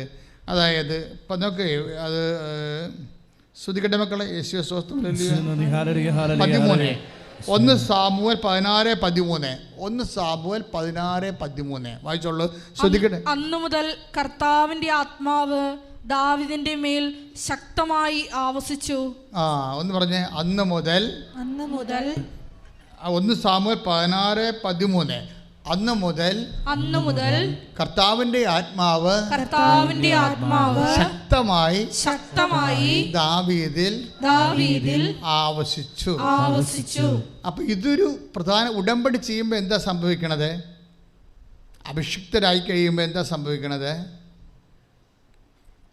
കർത്താവിൻ്റെ ആത്മാവ് നമ്മളിൽ ആവസിച്ചു എന്നല്ല ബൈബിൾ പറയണത്. പിന്നെന്താണ്? ശക്തമായി ആവസിച്ചു, അല്ലേ? ശക്തമായി ആവസിച്ചു. അപ്പോൾ ശരിക്കും പറഞ്ഞാൽ നല്ല വിശ്വാസിയാണെങ്കിൽ ആത്മാവിൻ്റെ ആവസിപ്പ് എപ്പോഴും ഉണ്ടാവും. പക്ഷേ അതേസമയം തന്നെ ഇപ്പം വിശുദ്ധിയുള്ള വിശ്വാസിയാണെങ്കിൽ കർത്താവിൻ്റെ ആത്മാവിൻ്റെ ആവസിപ്പുണ്ടാവും. പക്ഷേ ഒരു പർട്ടിക്കുലർ ഈവൻറ്റിന് വേണ്ടി നമ്മൾ പ്രത്യേക ശക്തീകരണം നടത്താൻ വേണ്ടിയാണ് ഉടമ്പടി നമ്മൾ ചെയ്യണത്. അപ്പോഴെന്നാ പറഞ്ഞത്? ശക്തമായി ആവസിക്കും. അതാണ് വിഷയം. അതാണ് 1 സാമുവേൽ 16:13 അന്ന് മുതൽ പറഞ്ഞ് കർത്താവിന്റെ ആത്മാവ് ദാവീദിന്റെ മേൽ ശക്തമായി ആവസിച്ചു. ഈ ഉടമ്പടിയോടുകൂടി ശക്തമായ ഒരു ആവസിപ്പാണ് വരണത്. ദൈവത്തിൻ്റെ സാന്നിധ്യവും അതുപോലെ തന്നെ ആത്മാവിൻ്റെ ആവസിപ്പും. ഇത് മെയിൻറ്റെയിൻ ചെയ്യാനാണ് ഞാൻ നിങ്ങൾക്ക് സുവിശേഷ അഭ്യാസങ്ങൾ നൽകിയിരിക്കുന്നത്. മനസ്സിലായില്ലേ? കർത്താവിൻ്റെ ആവശ്യത്തിൽ നിങ്ങൾ നിൽക്കാനും വളരാനും വേണ്ടിയാണ് കർത്താവിൻ്റെ വചനം. ഞാൻ രോഗിയായിരുന്നു, നിങ്ങളെന്നെ കണ്ടു, അല്ലേ? ഞാൻ കാരാഗ്രഹവാസിയായി, നിങ്ങളെന്നെ സന്ദർശിച്ചു. ഞാൻ നഗ്നനായിരുന്നു, നിങ്ങളെന്നെ ഉടുപ്പിച്ചു എന്നൊക്കെ പറയുന്നത് ആരാണ്? കർത്താവിൻ്റെ വചനമാണ് നമ്മൾ നിറവേറ്റുന്നത്. എന്തിനാണ്? നമുക്ക് ലഭിച്ച ദൈവ സാന്നിധ്യം നഷ്ടപ്പെട്ടു പോകരുത്. അതിനെ ഊതിക്കത്തിച്ചുകൊണ്ടേ ഇരിക്കണം. മനസ്സിലായി? അത് ഊതിക്കത്തിച്ചുകൊണ്ടേ ഇരിക്കണം. കാര്യം ദൈവകൃപകളുടെ എല്ലാത്തിൻ്റെ ഒരു പ്രശ്നമാണ് ഊതിക്കത്തിക്കൽ. 1 തിമോത്തി 2:6 ഈ ഊതിക്കത്തിക്കലിനെ കുറിച്ച് പറയുന്നുണ്ട്. ഒന്ന് ശ്രുതിക്കട്ടെ ഹല്ലേലൂയ. 2 തിമോത്തിയ ലേഖനത്തിൽ 1:6 വായിച്ചോളൂ. എൻ്റെ കൈവപ്പിലൂടെ നിനക്ക് ലഭിച്ച ദൈവിക വരം വീണ്ടും ഉജ്ജ്വലിപ്പിക്കണമെന്ന് ഞാൻ നിന്നെ അനുസ്മരിപ്പിക്കുന്നു. Praise the Lord. Praise the Lord. അതായത് എൻ്റെ കൈവെപ്പിലൂടെ നമുക്ക് കൂദാശകളിലൂടെ ലഭിക്കുന്ന ദൈവിക വരമാണ്. കൈവെപ്പെല്ലാം വരണ എവിടെയാണ്? കൂദാശകളല്ലേ, സക്രമെൻ്റൽ ഗ്രേസാണ്. ഈ സക്രമെൻ്റൽ ഗ്രേസിന് നമ്മൾ എന്ത് ചെയ്യണം? കൂദാശയില്ലേ, ജ്ഞാനസ്ഥാനമുണ്ട്, അതുപോലെ തന്നെ സ്ഥൈര്യലേപനമുണ്ട്, വിശുദ്ധ കുർബാന, പിന്നെ കൈവെപ്പുണ്ടാകുന്ന ഓരോ ഫണ്ടമെൻ്റൽ സക്രമെൻ്റൽ ഗ്രേസ് ഉണ്ട്. ഇത് സക്രമെൻ്റൽ ഗ്രേസ് നമുക്ക് കുർബാന കൂടുമ്പോഴും നമ്മൾ ഉജ്ജ്വലിപ്പിക്കുകയാണ് ചെയ്യണത്. ഈ കൈവെപ്പിലൂടെ ലഭിക്കുന്ന ദൈവിക വരത്തെ നമ്മൾ എന്ത് ചെയ്യണം? ഊതിക്കത്തിക്കണം, ഇല്ലേ? ഈ ഊതി കത്തിക്കണ എങ്ങനെയാണ്? അവൻ പറയണ പോലെ ചെയ്തുകൊണ്ടാണ് നമ്മൾ ഊതി കത്തിക്കണത്, അല്ല വേറൊരു കൈവെപ്പ് എടുത്തുകൊണ്ടല്ല. പറഞ്ഞാൽ മനസ്സിലായില്ലേ? ഈ സക്രമെൻ്റൽ ഗ്രേസാണ് നമുക്ക് കിട്ടിയിരിക്കുന്നത്, കൗദാശിക വരപ്രസാദം. ഈ കൗദാശിക വരപ്രസാദമാണ് കൈവെപ്പിലൂടെ ലഭിക്കുന്നത്. അതാണ് 2 തിമോത്തി 1:6 എന്ന് പറഞ്ഞ്, എൻ്റെ കൈവെപ്പിലൂടെ നിങ്ങൾക്ക് ലഭിച്ച ദൈവിക വരം ഊതിക്കത്തിക്കണമെന്നാണ് ഞാൻ ആഗ്രഹിക്കുന്നത്. അപ്പോൾ നിങ്ങൾ when you are doing the mission work, actually what you are doing, you are Fanning the flames the grace. അതായത് നിങ്ങൾ ഒരു മിഷൻ വർക്ക് ചെയ്യാൻ, എന്ത് അവൻ പറയണ പോലെ ചെയ്യാൻ നിങ്ങൾ ചെയ്യണത് എന്താണ്? കർത്താവിനെ അറിയിക്കുന്നു, അറിഞ്ഞവരെ ആഴപ്പെടുത്തുന്നു. അതിനുവേണ്ടി കഷ്ടപ്പെട്ടുകൊണ്ടുപോയി നിങ്ങൾ ചെയ്യണത് എന്താണ്? കൃപാസനം പത്രം കൊടുക്കുകയാണ്. ഞാൻ പണ്ടും പറയുമായിരുന്നു, പത്രം കൊടുക്കുമ്പോൾ പ്രാർത്ഥിച്ച് കൊടുക്കണമെന്ന്. എന്താ കാര്യം? അത് ഗ്രേസ് ഫോസ്റ്റർ ചെയ്യുന്ന ഒരു നടപടിക്രമത്തിൻ്റെ ഭാഗമാണ്. അല്ലാതെ ഈ സിനിമക്കാർ അല്ലെങ്കിൽ ഈ ചില ഓണത്തിന് പരിപാടിയൊക്കെ നടത്തുന്ന ക്ലബ്ബുകാർ നോട്ടീസ് കൊടുക്കത്തില്ലേ, അതുപോലെ വല്ലവൻ്റെയും പെടലിക്കൊണ്ട് ചാണ്ടിയിട്ട് ഇനി എത്ര പത്രമുണ്ട്, ഇനി 7, ഓയ്യോ ഇന്ന് 7 വിട്ട് എവിടെ പോയിട്ടുണ്ടെങ്കിൽ പിന്നെ ഉണ്ട്, ഇനി എത്ര പത്രമുണ്ട്, ഇന്ന് 4. ഇങ്ങനെ കൊടുക്കുന്ന കുറേ പെരിച്ചാഴികളുണ്ട്. അവിടെ കാര്യത്തിൽ ഇറക്കാൻ ഒരു തീരുമാനമായിട്ടുണ്ട്. ഇതൊരു മിഷനാണിത്, ഫാൻ ആൻഡ് ഫ്ലെയിംസാണ്. ഒരു പത്രം കയ്യിൽ നിന്ന് വിടുമ്പോൾ 10 പ്രാർത്ഥനയും കയ്യിൽ നിന്ന് പോകണം. കർത്താവേ, ഞാൻ പത്രം കൊടുക്കാൻ എനിക്ക് പറ്റത്തുള്ളൂ, പക്ഷെ അവരത് വായിക്കണം. അത് വായിച്ചാൽ മാത്രം പരീക്ഷയെ അവർ നിന്നെ തിരക്കി വരണം, നിന്നെ അറിയണം. കർത്താവെ, നിന്നെ അറിയിക്കാൻ, അറിഞ്ഞവരെ ആഴപ്പെടുത്താൻ എന്നെ ഉപകരണമാക്കണമേ. പ്രിയമുള്ളവരെ, അപ്പോൾ ഈ നിമിഷം വരെ നമുക്ക് കിട്ടിയിട്ടുള്ള വെളിപാടുകൾ എന്താണ്? നമ്മൾ ഉടമ്പടി എടുക്കുമ്പോൾ നമുക്ക് ലഭിച്ച ദൈവസാന്നിധ്യത്തെക്കുറിച്ചുള്ള വാഗ്ദാനം നമ്മൾ ഫാൻ ആൻഡ് ഫ്ലെയിംസ് ഊതിക്കത്തിക്കുകയാണ് ചെയ്യണത്. എന്തിലൂടെയാണ്? ഉപവിപ്രവർത്തനങ്ങളിലൂടെ. ഉടമ്പടി എപ്പോഴും നമ്മൾ ശ്രദ്ധിക്കണം. അതൊരിക്കലും ഒരു കേവല പ്രാർത്ഥന കൊണ്ട് അത് വർക്ക് ചെയ്യത്തില്ല.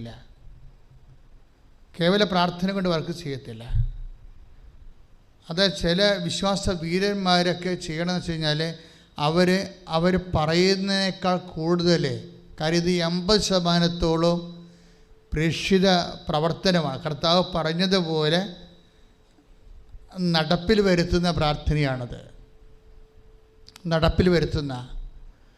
അതിപ്പം ഞങ്ങൾ ഒരു നോട്ട് മാത്രമേ തന്നിട്ടുള്ളൂ, പക്ഷെ നിങ്ങളത് നിങ്ങളുടെ രീതിയിൽ കർത്താവിൻ്റെ മനസ്സ് റീഡ് ചെയ്തുകൊണ്ട് അതൊന്ന് പൊലിപ്പിക്കണത് നല്ലതാണ്.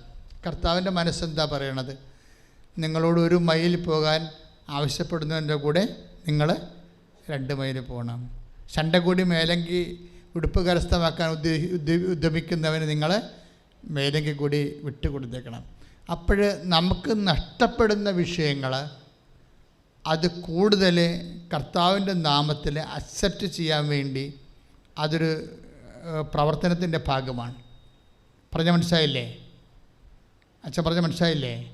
അതായത് നമ്മൾക്ക് ഇപ്പോൾ നമ്മൾ അങ്ങോട്ട് കുറേ വസ്ത്രം കൊടുക്കുക, രോഗികളെ പോയി കാണുക, അവരെ സഹായിക്കുക, അവരെ കുളിപ്പിക്കുക, പ്രായമുള്ളവരെ കുളിപ്പിക്കുക. ഇപ്പോൾ മണമൊക്കെ വിളിച്ചിരിക്കില്ല. ഇപ്പോൾ നമ്മൾ ചില സമയത്തൊക്കെ ഞങ്ങൾ കുർബാനയൊക്കെ കൊടുക്കാൻ വേണ്ടി വീടുകളിലൊക്കെ വരുമ്പോഴേ അവിടെ അപ്പോൾ ഒരു ആണ്ടായിട്ട് കുളിക്കാത്തവരെ കണ്ടിട്ടുണ്ട്. ഒരു ആണ്ടായിട്ട് അവരുടെ വീടൊക്കെ ഭയങ്കര ഭംഗിയായിരിക്കും, സൂപ്പറായിരിക്കും.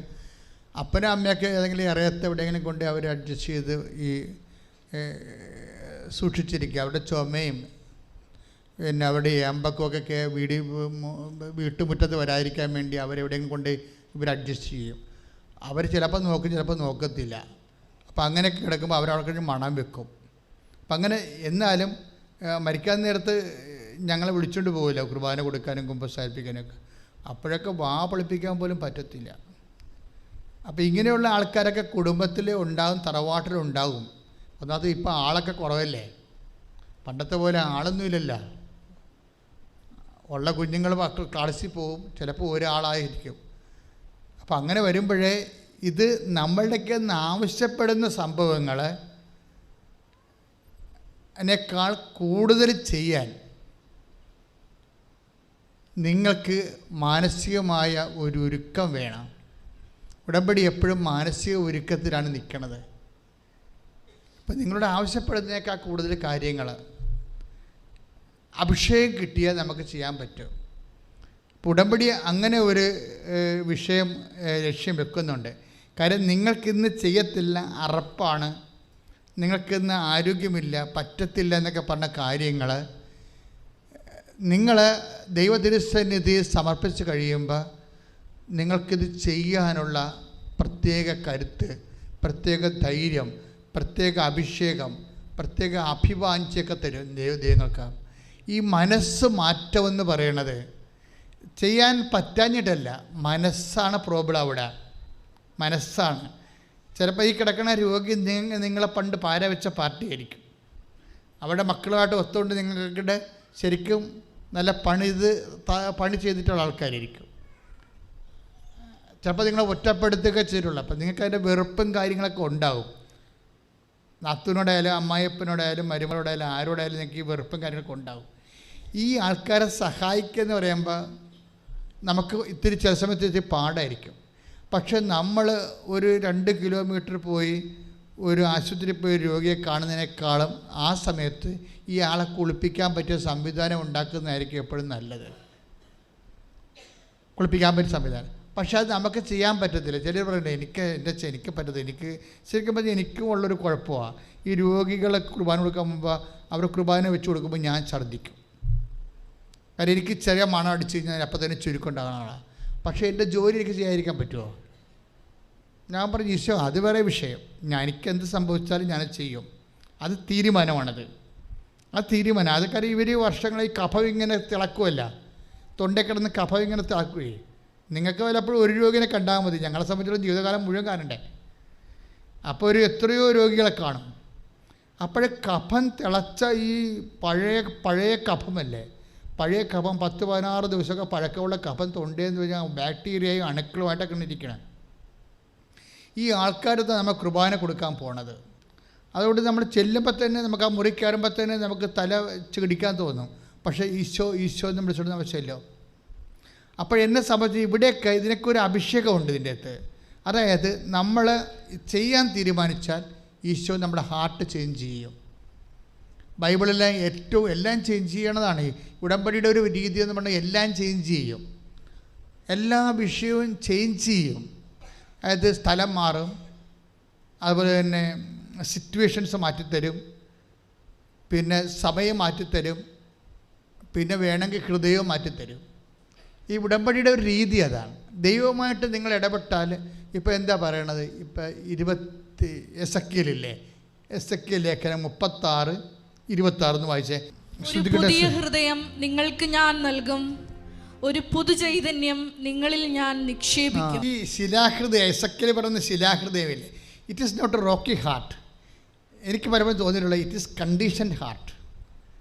എന്ന് വെച്ച് കഴിഞ്ഞാൽ നമുക്ക് കല്ല് വെച്ച ഹൃദയം എന്ന് പറയുകയല്ലേ, കല്ല് വെച്ച ഹൃദയത്തേക്കാൾ ഒരു കണ്ടീഷൻഡ് ആയിട്ടുള്ള ഹൃദയം.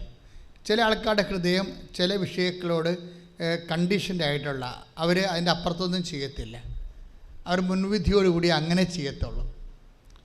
അപ്പം അതുകൊണ്ട് അങ്ങനെ ഈ അവസ്ഥാന്തരപ്പെട്ടു പോയിട്ടുള്ള അവസ്ഥയുണ്ടാവും. ഇതൊരു conditioned heart. It is equal to rocky heart.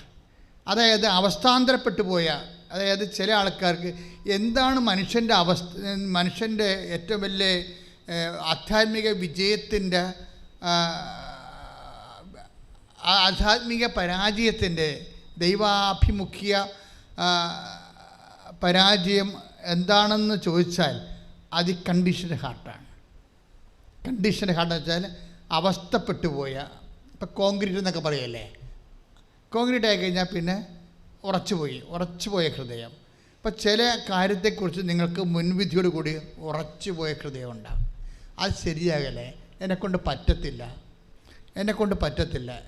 അത് എനിക്ക് ശരിയാകത്തില്ല. ഈ കണ്ടീഷൻ്റെ സ്വഭാവം എല്ലാത്തിലും ഉണ്ട്. ഭക്ഷണത്തിലുണ്ട്, രുചിഭേദങ്ങളിലുണ്ട്, വസ്ത്രങ്ങളിലുണ്ട്. അതിട്ടാൽ എനിക്ക് ശരിയാകത്തില്ല, അതാണ് കണ്ടീഷൻ എന്ന് പറയുന്നത്. അതിട്ടാൽ ശരിയാകത്തില്ല, എൻ്റെ കോൺഫിഡൻസ് പോകും. ആ ചെരുപ്പിട്ടാൽ എൻ്റെ കോൺഫിഡൻസ് പോകുമെന്ന് പറയത്തില്ലേ. അപ്പം ചില ആൾക്കാരെ സംബന്ധിച്ചിടത്തോളം ഇപ്പോൾ പൊട്ട് കുത്തണ സ്വഭാവമുള്ള ആൾക്കാരുണ്ട്. അവർക്ക് പൊട്ടില്ലാതെ വന്നാൽ അവർക്ക് തുണി ഉടുക്കാത്ത പോലെ തോന്നും അവർക്ക്. അല്ലാതെ അതാണ് ഞങ്ങൾക്ക് നിങ്ങൾക്ക് മനസ്സിലാകുന്ന ഭാഷയിലേക്ക് ഞാൻ കൊണ്ടുവരികയാണ് ഈ സംഭവം. മനസ്സിലായില്ലേ? അപ്പം നിങ്ങൾക്ക് മനസ്സിലാകുന്ന ഭാഷയിലേക്ക് കൊണ്ടുവരികയാണ്. മനസ്സിലായില്ലേ? ഒരു ചെറിയ പൊട്ട് കുത്തണ സ്വഭാവം ഉണ്ട് പണ്ട് പോലെ.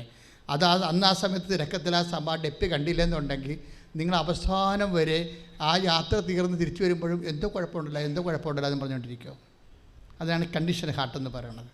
ഇതുപോലെ നമ്മുടെ ഈ മേഖലകൾ ഉടമ്പടിയുടെ പരിഗണന വരുന്ന ഒരു സബ്ജക്റ്റാണിത്. അതായത് നമ്മളുടെ പരാജയങ്ങളുടെ എല്ലാം ഒരു പരിധിവരെ കാരണം ഈ കണ്ടീഷൻ ഹാർട്ടാണ്. അവസ്ഥാന്തരപ്പെട്ടു പോയ മാനസിക അവസ്ഥകൾ, എനിക്കത് പറ്റത്തില്ല എന്ന് തോന്നുന്നത്, എനിക്കത് പറ്റത്തില്ല. ബിബിൻ്റെ സാക്ഷ്യം കഴിഞ്ഞ ആഴ്ച ഞാൻ പറഞ്ഞില്ലേ, അവൻ ഉടമ്പടി എടുക്കുന്നവരെ അവൻ ചിന്തിച്ചുകൊണ്ടിരുന്നത് എന്താണ്? എനിക്ക് അരിയർ എഴുതാൻ പറ്റത്തില്ല, 22-24 അരിയർ ഞാൻ എങ്ങനെ എഴുതും? ബിടെക്കിൻ്റെ 24 പേപ്പറുണ്ടേ, കുടിശ്ശിക എഴുതി കിട്ടിയിട്ടില്ല. ഇപ്പോൾ 1-2 സബ്ജക്റ്റ് മാറിയിട്ടുണ്ട്. അപ്പോൾ അവൻ്റെ മനസ്സിലിരിക്കണതാണ്, ഞാൻ എഴുതിയ നല്ലപ്പോൾ എഴുതിയിട്ട് കിട്ടിയില്ല, ഇപ്പോൾ ടച്ച് വിട്ട് പോയില്ലേ, എൻ്റെ ടച്ച് വിട്ട് പോയില്ല. അപ്പോൾ എൻ്റെ ടച്ച് വിട്ട് പോയി, ഇംഗ്ലീഷിന് ടച്ച് വിട്ട് പോയി, എൻ്റെ സ്പീക്കിങ്ങിന് ടച്ച് വിട്ട് പോയി, റൈറ്റിങ്ങിന് ടച്ച് വിട്ട് പോയി, വായിക്കാനോ ടച്ച് വിട്ട് പോയി. അപ്പോൾ ഈ ടച്ച് വിട്ട് പോയെന്ന് പറഞ്ഞാണ് കുഴപ്പം മുഴുവനും. ഈ മേഖലയാണ് ശിലാഹൃദയം എന്ന് പറയണത്. നിങ്ങളുടെ വിജയത്തിന് വേണ്ടി നിങ്ങളുടെ ടച്ച് വിട്ട് പോയെന്ന് പറഞ്ഞിട്ട് നിങ്ങൾ എഴുതാണ്ടിരിക്കണതും അവസാനിപ്പിക്കണതും. ഇനിയിപ്പോൾ കെട്ടിയാൽ ശരിയാകത്തില്ല എന്ന് പറയുന്ന ആൾക്കാരുണ്ട്. ഇനിയിപ്പോൾ കെട്ടിയാൽ ശരിയാകത്തില്ല, ഇപ്പോൾ 37 വയസ്സായില്ലേ, എന്നാത്തിന് കെട്ടാനാണ് എന്നൊക്കെ ചോദിച്ചിട്ട് കണ്ടീഷനായി പോകണം.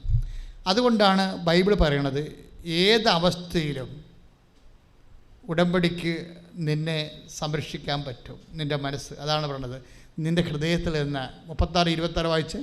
നിങ്ങളുടെ ശരീരത്തിൽ നിന്ന് എന്ന് പറഞ്ഞാൽ നിങ്ങളുടെ ശരീരത്തിൽ നിന്ന് ശിലാഹൃദയം എടുത്തു മാറ്റി മാംസളഹൃദയം നൽകും.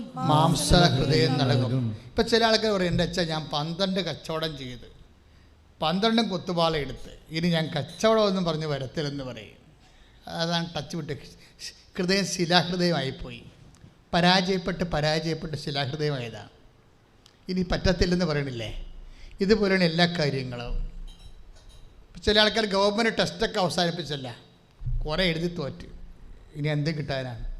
ഇത് എൻ്റെ മക്കളൊരു കാര്യം പറയണത്, അതായത് എപ്പോഴും ശ്രദ്ധിക്കേണ്ട കാര്യം, ഇങ്ങനെ ഓരോരോ കാര്യത്തിൽ പരാജയങ്ങൾ വാങ്ങിച്ച് നമ്മുടെ ആത്മവിശ്വാസം പോയി നമ്മളിങ്ങനെ ടച്ച് വിട്ട് പോയിട്ട് നമ്മൾ ഇൻട്രോവേർട്ടായി പോകും. അവസാനം ഈ വിഷയമാണ് നിന്നെ ദൈവം വന്ന് വിളിക്കണത് ഉടമ്പടിയിലൂടെ. കാര്യം ഇതാണ്, ഇത് മെറിറ്റിൽ വർക്ക് ചെയ്യണതല്ല. നീ ടച്ച് വിട്ട് പോയെന്ന് പറഞ്ഞാൽ നീ മുഴുവൻ നിൻ്റെ പരാതികളും ആത്മവിശ്വാസം കുറഞ്ഞു പോയി, എന്നെക്കൊണ്ട് പറ്റത്തില്ല എന്നൊക്കെ പറയണത്. എന്താണ് നീ പറയണത്? എന്നെക്കൊണ്ട് പറ്റത്തില്ലെന്നല്ലേ പറയണത്, അല്ലേ? ദാറ്റ് മീൻസ് മെറിറ്റില്ലെന്ന് എൻ്റെ അർത്ഥം. എൻ്റെ മെറിറ്റ് ഇത് വർക്ക് ചെയ്യത്തില്ലെന്നാണ് എൻ്റെ അർത്ഥം. പക്ഷെ ഉടമ്പടി എന്താ പറയണത്? നിൻ്റെ ഗ്രേസിൽ ഇത് വർക്ക് ചെയ്യുമെന്ന്. ഗ്രേസ് വർക്ക് ചെയ്യണേ എങ്ങനെയാണ്? വരപ്രസാദം മെറിറ്റ് പോട്ട. മെറിറ്റിൻ്റെ കാര്യം പറഞ്ഞത്, നിൻ്റെ ശിലാഹൃദയം മെറിറ്റിൽ മാത്രം ആശ്രയിച്ച് പരാജയപ്പെട്ട് ഇനി മുന്നോട്ട് പോകാൻ നിവർത്തിയില്ലെന്ന് പറയുന്ന നിൻ്റെ ശിലാഹൃദയം ഞാൻ ഉടമ്പടിയിലൂടെ എടുത്തു മാറ്റും. പകരം എന്ത് തരും? മാംസളമായ ഹൃദയം തരുമെന്ന്. ഗ്രേസ്ഫുൾ ഹാർട്ട്, വരപ്രസാദം നിറഞ്ഞ ഒരു ഹൃദയം നിനക്ക് തരും. എന്തിനെന്നറിയാവോ?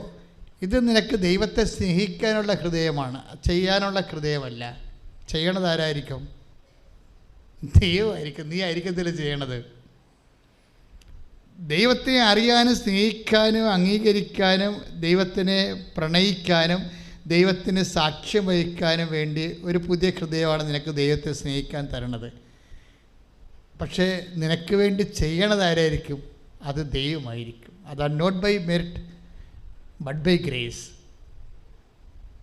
ഇതെന്തുകൊണ്ടാണ്? ദൈവം നമുക്ക് വേണ്ടി നിലകൊള്ളും. പാസ്പോർട്ട് ഓഫീസിലായാലും ഞാൻ നിനക്ക് വേണ്ടി, ഞാൻ നിന്നെ റെക്കമെൻഡ് ചെയ്യുമെന്ന് പറയത്തില്ലേ? ഞാൻ നിന്നെ റെക്കമെൻഡ് ചെയ്യും, ഞാൻ നിനക്ക് വേണ്ടി നിലകൊള്ളും. അത് എവിടെ, സ്ഥലമളവിൻ്റെ സ്ഥലത്തായാലും ശരി, ഭാഗ ഉടമ്പടി ആയാലും ശരി, ഒരാൾ വന്ന് നിൽക്കും. നീ ഉടമ്പടി ചെയ്യുമ്പോൾ നിന്നെ സപ്പോർട്ട് ചെയ്യാൻ, നിനക്ക് വേണ്ടി നിലകൊള്ളാൻ വേണ്ടി ഒരാൾ വരും. 36:9 അങ്ങനെ ഒരു വചനമുണ്ട്.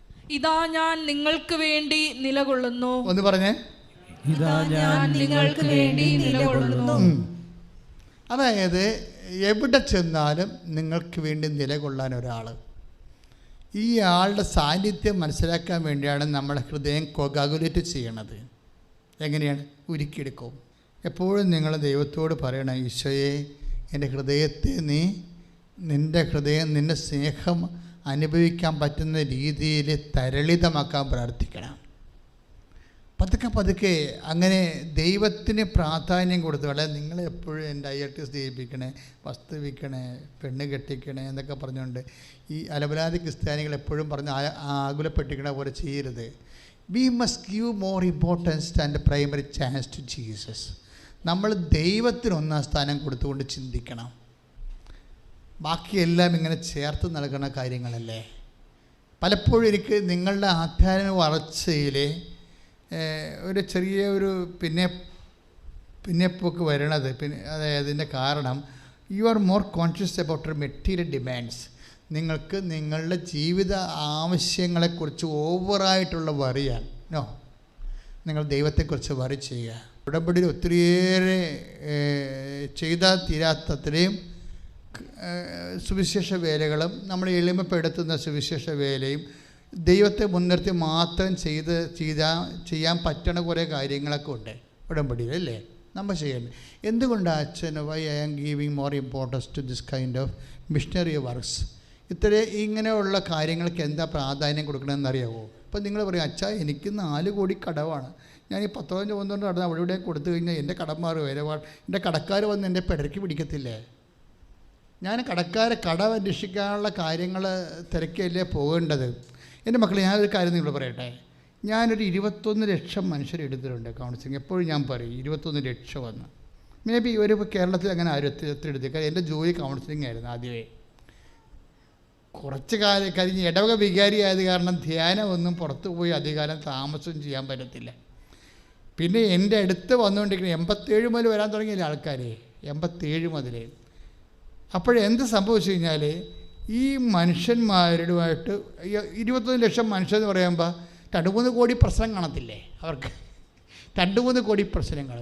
ഈ പ്രശ്നങ്ങളൊക്കെ എങ്ങനെയാണ് പരിഹരിക്കണത്? ശരിക്കും പറഞ്ഞാൽ നമ്മൾ ദൈവത്തിൻ്റെ ജോലി ചെയ്യുമ്പോൾ ദൈവം നമ്മുടെ ജോലി ചെയ്യും. അതാണ് സംഭവം. എന്താ വെച്ചാൽ ചില സമയത്ത് മെരിട്ട് കൊണ്ട് ഒരു ചുക്ക് നടക്കത്തില്ല. ചില സമയത്ത് മെരിട്ട് കൊണ്ട് ഒരു ചുക്കും നടക്കത്തില്ല. എന്ന് വെച്ചാൽ മെരിട്ടെന്ന് പറയുന്നത് എന്താണ്? നമ്മുടെ യോഗ്യത കൊണ്ട് ചില സമയത്ത് നമ്മുടെ ജീവിതത്തിൽ ഒന്നും ചെയ്യാൻ പറ്റത്തില്ല. കാര്യം നമ്മളുടെ ആവശ്യം നമ്മുടെ യോഗ്യതയേക്കാൾ കൂടുതലല്ലേ. ഒക്കെ മനസ്സിലായില്ല? അത് എപ്പോഴും എൻ്റെ മക്കളത് മനസ്സിലാക്കണം അതിനെക്കുറിച്ച്. അതായത് നമ്മുടെ ആവശ്യം നമ്മുടെ യോഗ്യതയേക്കാൾ കൂടുതലാവും.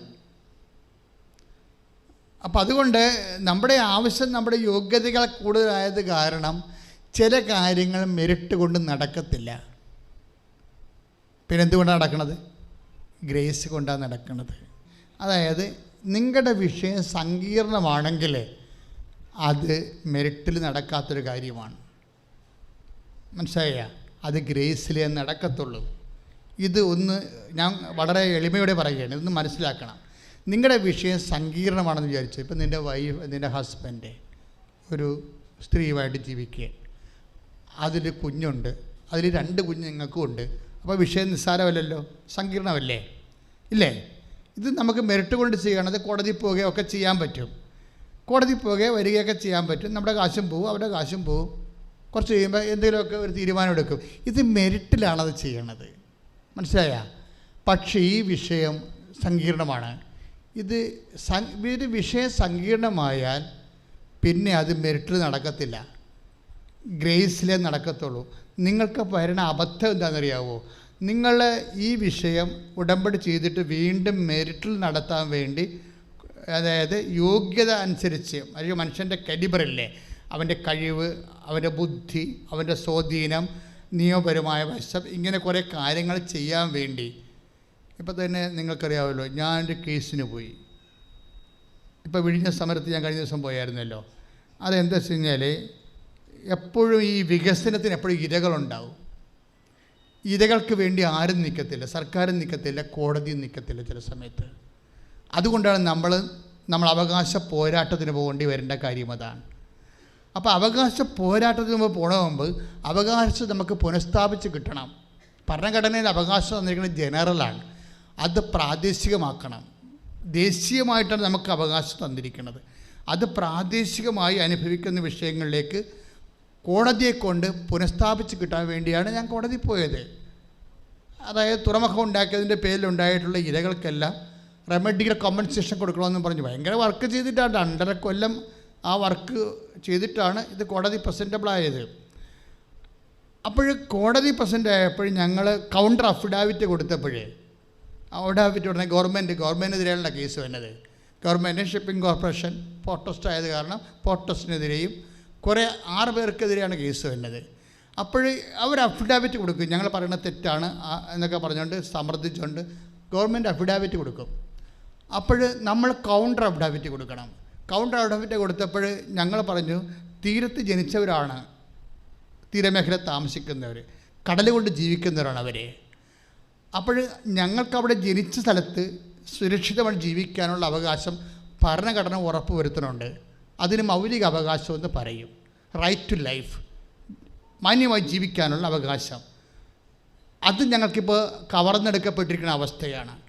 അതുകൊണ്ട് ഞങ്ങൾക്കത് പുനഃസ്ഥാപിച്ച് തരണം. അപ്പോൾ എൻ്റെ വക്കീൽ എന്നോട് പറഞ്ഞു, വെച്ചാൽ നമ്മൾ ഭരണഘടനയുടെ മൗലിക അവകാശമൊക്കെ പറഞ്ഞാൽ ഭരണഘടനാ ബെഞ്ചിന് വിടാൻ പറയും. അത് പിന്നെ ഈ കാലത്ത് നിന്ന് നടക്കത്തില്ല. അല്ലെങ്കിൽ ഡൽഹിയിൽ നിന്ന് സുപ്രീം കോടതിയിൽ നിന്ന് ഭരണഘടനാ ബെഞ്ചിലുള്ള 2 പേർ ഹൈക്കോടതി കൊണ്ടുവന്നിട്ട് അവർ കേസ് വാദിക്കാൻ പറയും. അപ്പോഴവർക്കും ചിലപ്പോൾ ഗവൺമെൻറ്റായിട്ടൊക്കെ വാദിച്ചു പോകും കേസ് കെട്ടുകൾ. അപ്പോൾ ഇത് കുറച്ച് കോംപ്ലിക്കേഷനായിട്ട് പറയും. അപ്പോൾ ഞാനെന്താ ചെയ്തിരിക്കുന്നത്, അവർക്ക് മനസ്സിലായി, മെറിറ്റ് മാറിയെന്ന് മനസ്സിലായില്ലേ? മെറിറ്റ് മാറിയില്ലേ? നമ്മുടെ യോഗ്യത പോയി. സുപ്രീം കോടതിയിലെ ഭരണ ബെഞ്ചിനെ ഇതിനകത്ത് ഉൾപ്പെടുത്തി 2 പേരെ ഉൾപ്പെടുത്തി ചിലപ്പോൾ അവർക്ക് എക്സ്ട്രാ ചിലവ് ചിലപ്പോൾ ഒന്നൊന്ന് വരും. ഇനി അവർ വന്ന് ഈ വിഷയം പഠിച്ചിട്ട് ഇത് റൈറ്റ് ലൈഫിൽ വരുന്നതാണോ, മാന്യമായി ജീവിക്കാനുള്ള ഭരണഘടന അവകാശം നൽകുന്ന അവകാശത്തിൽ ഈ വിഷയം ഉൾപ്പെടുമോ എന്നുള്ളത് അവർ പഠിച്ചിട്ട് ചിലപ്പോൾ 3 കൊല്ലം കൊണ്ടിരിക്കും ഞാൻ വിധി പ്രസ്താവിക്കണം. അപ്പോൾ കുറേ ആൾക്കാർ മരിച്ചു തീർന്നിരിക്കും. അപ്പോൾ ഞാൻ എന്ത് ചെയ്ത്, ഞാൻ ഈ കേസ് കൗണ്ടർ അഫിഡാവിറ്റ് കൊണ്ടുവന്ന് മാതാവിൻ്റെ ഈ ജെരോളെ വെച്ചിട്ട് പറഞ്ഞു, അമ്മേ ഇത് ഭരണഘടനാ ബെഞ്ചിന് വിടരുത്, അത് മെറിറ്റ് പോയില്ലേ എൻ്റെ കാര്യം, ഇത് മെറിറ്റായിട്ട് പോകരുത്. അമ്മ കോടതി വരണം, ഇപ്പോഴുള്ള ചീഫ് ജസ്റ്റിസിനെ കൊണ്ടും അതുപോലെ തന്നെ അസിസ്റ്റൻറ്റ് അതിൻ്റെ കൂടെ ഉള്ള ഷാജി പിച്ചാരി ജസ്റ്റിസിൻ്റെ കൂടെ വേറെ ജസ്റ്റിസ് ഉണ്ട്, ചീഫ് ജസ്റ്റിസ് മണിലാലാണ്, ഇവരെ കൊണ്ട് ഈ ഡിവിഷൻ ബെഞ്ചിനെ കൊണ്ട് തന്നെ തീരുമാനം എടുപ്പിക്കണമെന്ന് പറഞ്ഞു. ദാറ്റ് മീൻസ് എന്താണ്, മെറിറ്റ് പോയി, വിഷയം സങ്കീർണമാണ്, മെറിറ്റ് പോയി നമ്മളുടെ. പിന്നെ എന്ത് ചെയ്യും, വർക്ക് ചെയ്യണം, എന്താണ്, ഗ്രേസേ വർക്ക് ചെയ്യത്തുള്ളൂ. ആ ഒരു ഒറ്റ സ്ഥിതിക്ക് അന്നേക്കളൊന്ന് ചിന്തിക്കുക, വെർച്വലായിട്ടുള്ള വാദമാണ് നടക്കുന്നത്. വക്കീൽ എറണാകുളത്തിരിക്കുന്ന വക്കീലിൻ്റെ ഓഫീസിലിരിക്കുന്ന, കോടതിയിലിരിക്കുന്നു. അന്ന് കോവിഡാണ്, കഴിഞ്ഞ ഒക്ടോബറിലൊക്കെ കോവിഡല്ലേ, വാദമില്ലല്ലോ, ഫിസിക്കൽ വാദമില്ല, നമുക്കൊന്നും പറയാൻ പറ്റത്തില്ല. ജഡ്ജിയുമായിട്ട് വാദം നടത്തിക്കൊണ്ടിരിക്കുന്ന സമയത്തായിരിക്കും ചിലപ്പോൾ നെറ്റ് പോണത്. അപ്പം നെറ്റ് സമർപ്പിച്ച് പ്രാർത്ഥിക്കണം. ഞാൻ പറഞ്ഞു, അമ്മേ നെറ്റ് പോകരുത്, നെറ്റ് പോയി കഴിഞ്ഞാൽ ജഡ്ജിക്ക് എന്ന് പറഞ്ഞ സമയത്ത് ഒരു ദിവസം 28 കേസൊക്കെ ഉണ്ടാവും. അവർ വിളിച്ചു വിട്ടുകൊണ്ടിരിക്കുകയാണ്, എല്ലാം വിളിച്ചു വിട്ട് എല്ലാം ക്യാൻസലാക്കിക്കൊണ്ടിരിക്കുകയാണ്, തള്ളിക്കളഞ്ഞുകൊണ്ടിരിക്കുകയാണ്. അപ്പോൾ വക്കീൽ എന്ന് പറഞ്ഞ് ഇത് തള്ളാൻ സാധ്യതയുണ്ട്, കാര്യം 13 പ്രേയേഴ്സാണ് നമ്മൾ വെച്ചിരിക്കുന്നത്, തള്ളുമെന്ന് പറയും. ഞാൻ തള്ളത്തില്ല, ഇത് അമ്മയല്ലേ വെച്ചിരിക്കണത്, എങ്ങനെ തള്ളാനാ? അപ്പം നിങ്ങളോട് ഞാനൊരു കാര്യം പറയുമ്പോൾ ഞാൻ കടന്നു പോകുന്ന വഴികളിലൂടെയാണ് പറയണത്, മനസ്സിലായില്ലേ? നിങ്ങളുടെ കാര്യം പറയുമ്പോൾ ഞാൻ പറഞ്ഞത് തള്ളത്തില്ല.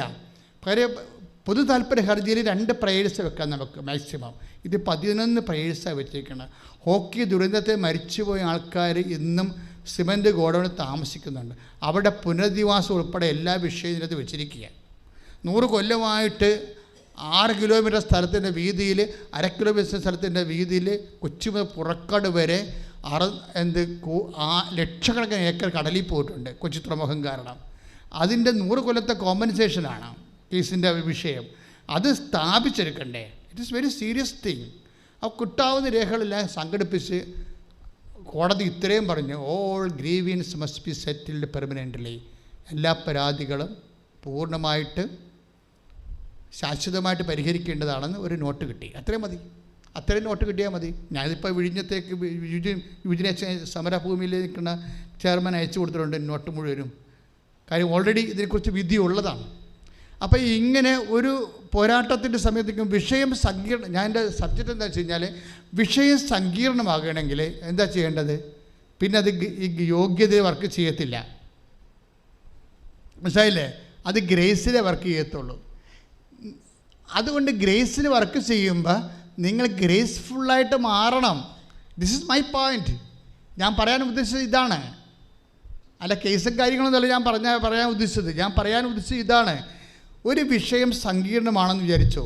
ഇപ്പം നമ്മൾ ഡോളി ചേച്ചിയുടെ ഡാർലി റോയിയുടെ വിഷയം എന്താ? അത് സങ്കീർണമായൊരു വിഷയമാണ്. അവരുടെ വിഷയം എന്താണ്?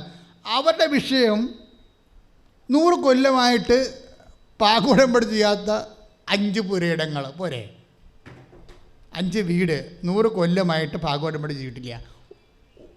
അതായത് അപ്പൻ്റെ അപ്പാപ്പൻ്റെ കാലത്തുള്ള പുരയിടമാണ്. അപ്പൻ്റെ അപ്പാപ്പൻ്റെ കാലത്തുള്ള പുരയിടമാണ്. 5 വീട്ടുകാരവിടെ താമസിക്കുന്നുണ്ട്. പണ്ടത്തെ 7 രൂപ വാടകയ്ക്ക്. ആ വാടക ഇപ്പോൾ അവർ കൊടുക്കണില്ല. മനസ്സിലായോ? അതായത് അപ്പൻ്റെ അപ്പാപ്പൻ്റെ പുരയിടമാണ്, അപ്പൂപ്പൻ്റെ പുരയിടമാണ്, അപ്പൻ്റെ അപ്പൂപ്പൻ്റെ പുരയിടമാണ്. അപ്പോൾ എത്ര തലമുറയായി? 10, 70, 75 തലമുറ കഴിഞ്ഞ്, 75 വർഷം കഴിഞ്ഞ് ആ പുരയിടത്തിൽ 5 പേര് താമസിക്കുന്നുണ്ട്. ആ വീട് ആദ്യം കൊടുത്ത ആൾക്കാർക്ക് 7 രൂപ, അന്നത്തെ 7 രൂപ വാടക കൊടുത്തിരിക്കുകയാണ്. ആ വാടകക്കാർ വേറെ ആൾക്കാർക്ക് കൊടുത്തിരിക്കുകയാണ്. അവർ 7 രൂപയ്ക്ക് പകരം 7000 രൂപ മേടിക്കണമുണ്ടാവും. 7 രൂപയ്ക്ക് വാടകയ്ക്ക് പകരം തിരിച്ച് വാടക വേറെ ചീട്ടെടുത്തിട്ട് 7000 രൂപ മേടിച്ചിട്ടാണ് കണ്ടവൻ്റെ പുരയിടം കൊണ്ട് അവർ ജീവിച്ചു പോവുകയാണ്. അപ്പോൾ ഇങ്ങനെ എല്ലാവരും കൈമാറിപ്പോയി. ഇനിയിപ്പോൾ എന്താ പ്രശ്നം വെച്ചാൽ, ഈ ഓരോ വീട്ടിലും ആദ്യം യഥാർത്ഥ അവകാശികൾ കയറി താമസാവകാശം മരിച്ചു പോയിട്ട് ബാക്കിയുള്ള ഉപഅവകാശികളാണ് താമസിക്കുന്നത്. 12 പേരൊക്കെ വെച്ചിട്ടുണ്ട് എല്ലാ വീട്ടിലും. ഇവരുമായിട്ടുള്ള ഡിസ്കഷൻസ് എന്നൊക്കെ പറയണതേ എൻ്റെ തന്നെ ഓരോ ഡിസ്കഷൻ കഴിയുമ്പോഴും പിന്നെയും ആഴം കൂടണം എന്നല്ലാതെ ഒന്നും നടക്കത്തില്ല. എന്നിട്ട് ഈ വിഷയം ഇങ്ങനെ നിൽക്കുമ്പോഴാണ് ഈ ഡാർലി ചേച്ചി വന്ന് ഉടമ്പടി ചെയ്യണത്. മനസ്സിലായില്ലേ? അപ്പം നിങ്ങൾ ഉടമ്പടി എന്ന് പറയുമ്പോൾ ശ്രദ്ധിക്കണം. അവർക്ക് ആ ഉടമ്പടിയുടെ എല്ലാവിധ കപ്പാസിറ്റിയും ഉള്ള ആളാണ്. അവരാ ഉടമ്പടി നമ്മൾ ദൈവത്തോട് ചെയ്യല്ലേ. വിഷയം സങ്കീർണമായി, ഇതാണ് സങ്കീർണം. അത് ഹെവി ഡ്യൂട്ടി എന്ന് ഞാൻ പറയത്തില്ലേ, ഉടമ്പടി ഹെവി ഡ്യൂട്ടി ചെയ്യുമെന്ന്. മനസ്സിലായില്ലേ? ഡ്യൂട്ടി മനസ്സിലായില്ലേ? അത് ഒരു സ്ഥലത്ത് 20 കൊല്ലം താമസിച്ച ആദ്യത്തെ വീട്ടുകാരെ തന്നെ ഇറക്കാൻ എന്ത് പാടാ? അപ്പോഴാണ് 100 കൊല്ലത്തെ ആൾക്കാർ വരുന്നത്. അത് ഉടമ്പടി ചെയ്ത് കഴിയുമ്പോൾ ദൈവം ഈ വിഷയം ഒരു 3 മാസം കൊണ്ട്, അല്ല 1 മാസം എന്നാണ് പറഞ്ഞു, 1 മാസം കഴിഞ്ഞപ്പോൾ തന്നെ അതിനകത്ത് ഒരു വീട്ടുകാരൻ കുറേ ഡിസ്കഷൻ ചെയ്ത്, കാര്യം ഇത്രയും വർഷത്തെ വേരല്ല കിടക്കണത്. ആ വീട്ടുകാരൻ ഉള്ളിൽ നിന്ന് അയാൾക്ക് തോന്നി, എന്താണ് ഇത് വിലക്കെടുത്ത പ്രശ്നങ്ങളെല്ലാം തീരുമല്ല എന്ന്. പണ്ടും തോന്നിക്കാണുവേ, പക്ഷേ ഇപ്പം തോന്നുമ്പോൾ ഒരു അഭിഷേകത്തോടെയാണ് തോന്നണത്. മനസ്സിലായില്ലേ? അതായത് ഉടമ്പടി ചെയ്ത് 1 മാസം കഴിഞ്ഞപ്പോൾ തന്നെ അതിലൊരു വീട്ടുകാരൻ ഈ തലമുറകൾ അന്യാധീനപ്പെട്ടു പോയെന്ന് പറയത്തില്ല, വസ്തു അന്യാധീനപ്പെട്ടു പോയ വസ്തു അത് കൈവശം വെച്ചിരിക്കുന്ന ആളിൻ്റെ ഉള്ളിലെ ഒരു തോന്നലേ. എന്താ തോന്നലേ? ഇത് വിലക്ക് ചോദിച്ചാൽ എന്താണെന്ന്. അത് വിലക്ക് ചോദിച്ച് ആദ്യം തന്നെ ആ വിഷയം സെറ്റായിട്ട് ഈ അവകാശികളുണ്ട് 6 പേര് വേറെ യഥാർത്ഥ അവകാശികൾ. ആ അവകാശികൾക്ക് 6 പേർക്കും തുല്യമായിട്ട് ഇത് വിറ്റതിൻ്റെ പൈസ കിട്ടും. അങ്ങനെ 3 മാസത്തിനുള്ളിൽ 3 വീടുകളും അവർ സ്വന്തമായിട്ട് തന്നെ തീരുമാനിച്ചിട്ട് ഇവർക്ക് തിരിച്ചു കൊടുത്തിട്ട് വിലക്കെടുക്കുകയാണ്. അവർ വിലക്കെടുത്ത് വീടുകൾ. എന്നിട്ട് ആ പണമെല്ലാം ഈ 6 വീട്ടുകാർക്ക്, ഇപ്പോൾ ഉള്ള അവകാശികൾക്ക് എല്ലാം തുല്യ പങ്കാളിയുമായിട്ട് കൊടുക്കും. ഇതെന്ന് വെച്ച് കഴിഞ്ഞാൽ, എനിക്ക് ആ ചേച്ചി പറയുന്നുണ്ട്, ലോകത്ത് ഉടമ്പടിയല്ലാതെ വേറെ ഒരു മാർഗ്ഗമില്ലെന്ന്. ഈ ഒരു വിഷയക്കാർ അവരെത്രയോ വർഷം, അവർക്ക് 65-70 വയസ്സുണ്ട്. അവർ കെട്ടിവന്ന കാലം പോലുള്ള പ്രശ്നങ്ങൾ ഇന്ന് ഒരിടത്ത് എത്താൻ കിടക്കുന്ന കാര്യമാണ്. അന്ന് പോലെ ഇത് അതൊക്കെ മുമ്പുള്ള പ്രശ്നമാണ്. ഇവർ കെട്ടിവന്ന കാലത്തിന് ശേഷം ഇത് ഒരിടത്തും എത്തിയിട്ടില്ല. ആ വിഷയമാണ് ഇതിങ്ങനെ ഒരു പൂ നുള്ളണ പോലെ ഇങ്ങനെ എടുത്ത് എല്ലാ കോംപ്ലിക്കേഷൻ പരിഹരിക്കണത്. ചേന്ദമംഗലത്തതാണ് സാക്ഷി കിടക്കുന്നു. നിങ്ങൾ നോക്കണം, അത് ഞാനവിടെ എഴുതിയിട്ടുണ്ട്. പാകോടമ്പടി ചെയ്യാതെ അപ്പം മരിച്ചാൽ ഉണ്ടാകുന്ന ഭവിഷ്യത്തുകൾ. പാകോടമ്പടി ചെയ്യാതെ അപ്പം മരിച്ച പ്രശ്നമൊന്നും അല്ല ഇത്. അതിനേക്കാൾ ഗംഭീരമാണിത്. അതിനേക്കാൾ ഗംഭീരമാണ് കാര്യം. ഒരു കേട്ടകേൾവിയില്ലാത്ത മനുഷ്യരുടെ മേൽ അന്യാധീനപ്പെട്ടു പോയ പുരയിടമാണ്. കടലിൽ ഒരു മുങ്ങി പോയ പുരയിടം പൊക്കിയെടുക്കാൻ പറ്റുമെങ്കിൽ പൊക്കിയെടുക്കാൻ പറ്റുന്ന പോലെയാണ് ഈ സംഭവം. പക്ഷേ അമ്മ കക്ഷിയാകുമ്പോൾ വിഷയം മാറും. ഇപ്പം ഞാൻ നിങ്ങളോട് ഓരോ കാര്യം പറയുമ്പോൾ നിങ്ങൾക്ക് ഇത് ശരിയാകുമോ, ഇത് ഒക്കുമോ എന്നൊക്കെ പറയാം. പക്ഷേ നിങ്ങൾ നേരത്തെ പറഞ്ഞ പോലെ നിങ്ങൾ ഈ വിഷയം അതിസങ്കീർണമാണോ, അത് മെറിറ്റ് കൊണ്ട് വർക്ക് ചെയ്യണതല്ല, യോഗ്യത കൊണ്ട് വർക്ക് ചെയ്യണതല്ല, പിന്നെ എന്തുകൊണ്ട് വർക്ക് ചെയ്യണതാണ്? നിങ്ങളുടെ ഗ്രേസ് കൊണ്ട് വർക്ക് ചെയ്യണതാണ്. മക്കളെ, രോഗമുള്ളവരെ രോഗമുള്ളിടത്ത് കൈകൾ വെക്കേണ്ടതാണ്. മക്കളെ, രോഗമുള്ളവരെ രോഗമുള്ളിടത്ത് കൈകൾ വെക്കേണ്ടതാണ്. എല്ലാ ദിവസവും കർത്താവ് രോഗസൗഖ്യത്തിൻ്റെ ആ സൗഖ്യങ്ങൾ, ആൾക്കാരുടെ അനുഭവ സാക്ഷ്യങ്ങൾ കേൾക്കുന്ന ഒരിടമാണത്. നിന്നെയും കർത്താവ് ഇവിടേക്ക് വിളിച്ചിരിക്കണത് തൻ്റെ അമ്മയായ പരിശുദ്ധ കന്യാമറിയത്തിൻ്റെ പ്രത്യേക മാധ്യസ്ഥത്താൽ നിൻ്റെ ജീവിതത്തിൻ്റെ ഇരുട്ട് മാറ്റാൻ വേണ്ടിയാണ്. അച്ഛൻ നിന്നോട് പറഞ്ഞത്, ഈശോ എന്നിലൂടെ സംസാരിച്ചത്, നീ നിലനിൽക്കണമെന്നാണ്. ഒരു ചെറിയ പരീക്ഷണം കൊണ്ട് നീ ഇത് അവസാനിപ്പിക്കരുത്. മറിച്ച് നിൻ്റെ ദൈവം വിശ്വസ്തനാണ്. നിൻ്റെ ദൈവം മോശത്തിൻ്റെ ദൈവമാണ്. നിൻ്റെ ദൈവം നിൻ്റെ അമ്മയുടെ ദൈവമാണ്. ഏത് കാലാവസ്ഥയിലും നിൻ്റെ കൂടെ നിൽക്കും. കിഡ്നി വേദനയുള്ളവരും നടുവേദനയുള്ളവരും നടുവിൽ കൈ വെക്കുക. ഒരു കൈ വെച്ചാൽ മതി കേട്ടോ, ഒരു കൈ വെച്ചാൽ മതി. കിഡ്നി വേദനയുള്ളവരും നടുവേദനയുള്ളവരും കശേരികളൊക്കെ അകന്നിരിക്കുന്നവരും നടക്കാൻ പറ്റാത്തവരും ബെൽറ്റിട്ടിരിക്കുന്നവരും നടുവിൽ കൈവെക്കുക. എൻ്റെ കൈ കർത്താവിന് കൈ ആക്കണമേ എന്ന് അമ്മയോട് പ്രാർത്ഥിക്കുക. ഞാനീ വെച്ചിരിക്കുന്ന കൈ ഒരു നിമിഷം കർത്താവിൻ്റെ ആണിപ്പെടുത്താർന്ന വലതുകരമാക്കണമെന്ന് നീ പ്രാർത്ഥിക്കുക. നെഞ്ചുവേദനയുള്ളവർ, ശ്വാസകോശ രോഗികൾ, പാങ്ക്രിയാസ് രോഗികൾ, ഹൃദയത്തിന് വാൽവിന് ചുരുക്കമുള്ളവർ, ബ്ലോക്കുള്ളവർ നെഞ്ചിൽ കൈവെക്കുക. തൈറോയ്ഡ് രോഗികൾ, ടോൺസൈറ്റ് രോഗികൾ, സ്പോണ്ടിലോസിസ് അസുഖമുള്ളവർ കഴുത്തിൽ കൈവെക്കുക.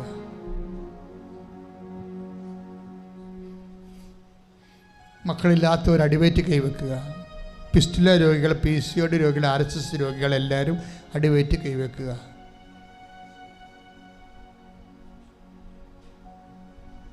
സർവാംഗം പല രോഗങ്ങളുള്ളവർ നെറ്റിയിൽ കൈവെക്കുക. അമ്മ മാതാവ് ജീവനോടെ പ്രത്യക്ഷപ്പെടിടത്ത് നിന്നെ ഉടമ്പടി ധ്യാനം കൂടാൻ വേണ്ടി വിളിച്ചിരിക്കുന്നു. നീ ഇപ്പോൾ ചിന്തിക്കേണ്ടത്, കർത്താവിൻ്റെ ശരീരത്തിലുള്ള ചമ്മട്ടിപ്പാടുകളെ കർത്താവ് കാണിച്ചു തരുന്നുണ്ട്. അത് അധികരിച്ച് പ്രാർത്ഥിക്കാൻ പറയുകയാണ്. നീ പ്രാർത്ഥിക്കുക, കർത്താവേ, അങ്ങയുടെ ശരീരത്തിൽ കിടക്കുന്ന ചമ്മട്ടിപ്പാടുകളെ അധികരിച്ചുകൊണ്ട് അടിയൻ അങ്ങയുടെ മുറിവിലാണല്ലോ ഞങ്ങൾക്ക് സൗഖ്യം ലഭിക്കുക എന്നുള്ള വചനം അനുസ്മരിച്ചുകൊണ്ട് പ്രാർത്ഥിക്കുന്നു. കർത്താവേ, മുൾക്കിരീടം തറഞ്ഞിരുന്ന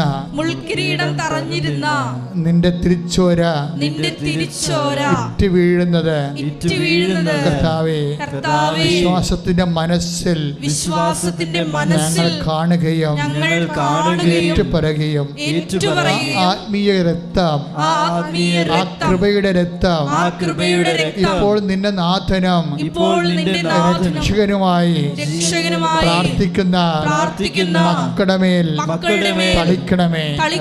ഉള്ളംകാൽ മുതലേ ഉച്ചവരെ ആന്തരിക അവയവങ്ങൾക്കുള്ള മുഴുവൻ രോഗങ്ങള്, വാദരോഗങ്ങള്, എല്ലാ വിധത്തിലുള്ള അലർജി രോഗങ്ങള്, അവയവത്തിലുണ്ടാകുന്ന അവയവ രോഗങ്ങള്, ത്വക്ക് രോഗങ്ങള്, യേശുവിന്റെ നാമത്തിലെ, അമ്മയുടെ മധ്യസ്ഥത്തിലെ, യേശുവിന്റെ നാമത്തിലെ, യേശുവിന്റെ നാമത്തിലെ പൂർണ്ണമായ സൗഖ്യം പ്രാപിക്കട്ടെ. പൂർണ്ണമായ രോഗങ്ങൾ വിട്ടുമാറട്ടെ. ശ്രദ്ധിക്കട്ടെ.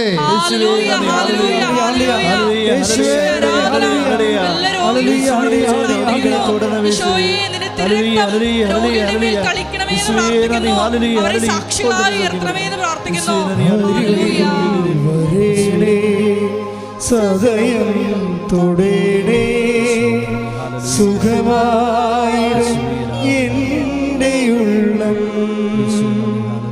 അരികിൽ വരേണേ സദയം തൊടേണേ സുഖമായി എൻ്റെ ഉള്ളം. എൻ്റെ മക്കളെ സന്തോഷമായിരിക്കണം കേട്ടോ. നിങ്ങൾക്ക് ഈ ഇന്ന് നടക്കുന്ന ആരാധന ഇത് ഓൺലൈനിൽ എപ്പോൾ കൂടിയാലും കർത്താവ് നിങ്ങളെ സൗഖ്യപ്പെടുത്തുമെന്നുള്ള ഒരു ബോധ്യം ഉണ്ടാകണം. തൊലിഞ്ഞു പൊളിഞ്ഞു പോകുന്നവർ, വിസർപ്പ രോഗികൾ, അവരെ അനുസ്മരിച്ച് പ്രാർത്ഥിക്കേണ്ട സമയമാണിത്. എല്ലുന്തി നിൽക്കുന്നവർ, എല്ലിലും മുഴയുള്ളവർ, മാംസത്തിൽ മുഴയുള്ളവർ, സിസ്റ്റുള്ളവർ, അവരെല്ലാ ഇടങ്ങളിലെല്ലാം സമർപ്പിച്ചുകൊണ്ട് പ്രാർത്ഥിക്കണം. ഓൺലൈനിലുള്ളവർ ഈ ആരാധന കൂടുന്ന നിമിഷം എപ്പോഴാണോ അപ്പോഴ് നിങ്ങൾക്കുള്ള രോഗങ്ങളെ സമർപ്പിച്ച് പ്രാർത്ഥിക്കണം. അവയവങ്ങൾ വളരാത്തവരുണ്ട്. 2 അവയവങ്ങളുണ്ടെങ്കിൽ ഒന്ന് വളരും, ഒന്ന് വളരത്തില്ല. അങ്ങനെയൊക്കെയുള്ള വൈകല്യമുള്ളവരുണ്ട്. മുട്ടിക്കൊഴിഞ്ഞ് വല്ലാതെ പോണ ആൾക്കാരുണ്ട്. എപ്പോഴും ശരീരം ചൂടായിരിക്കുന്നവരുണ്ട്. അവരെല്ലാം സമർപ്പിച്ചുകൊണ്ട് സൗഖ്യത്തിനായി പ്രാർത്ഥിക്കട്ടെ. സ്തുതിക്കട്ടെ, സ്തുതിക്കട്ടെ.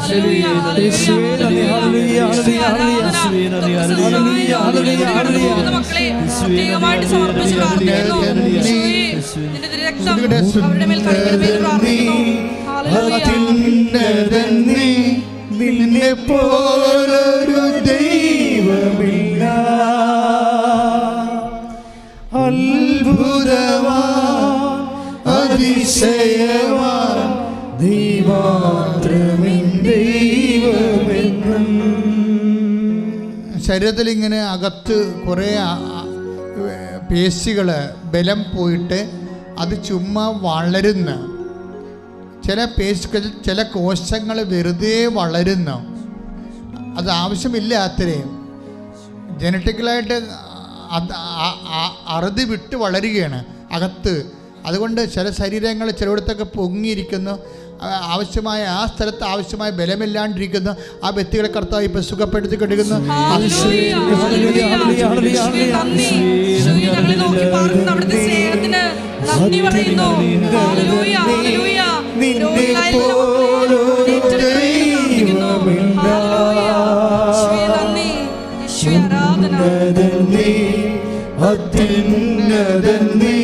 നിന്നെ പോലൊരു ദൈവമില്ല,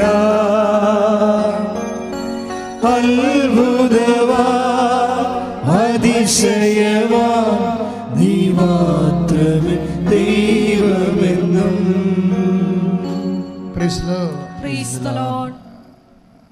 ഒരു നിമിഷം അവനുമായി ഏതെങ്കിലും രോഗങ്ങൾ അച്ഛൻ വിട്ടുപോയിട്ടുണ്ടെങ്കിൽ എനിക്ക് ഓർത്ത് കിട്ടാൻ വേണ്ടി നിങ്ങൾ പ്രാർത്ഥിക്കുക.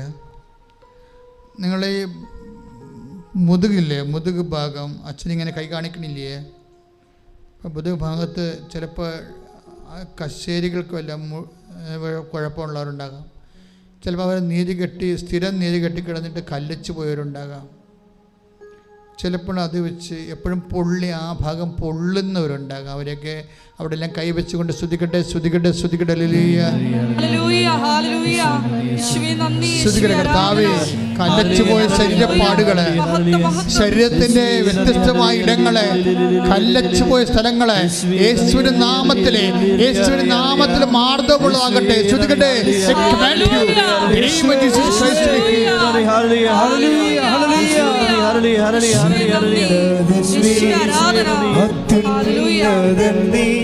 നിന്നെ പോലൊരു ദൈവമില്ല,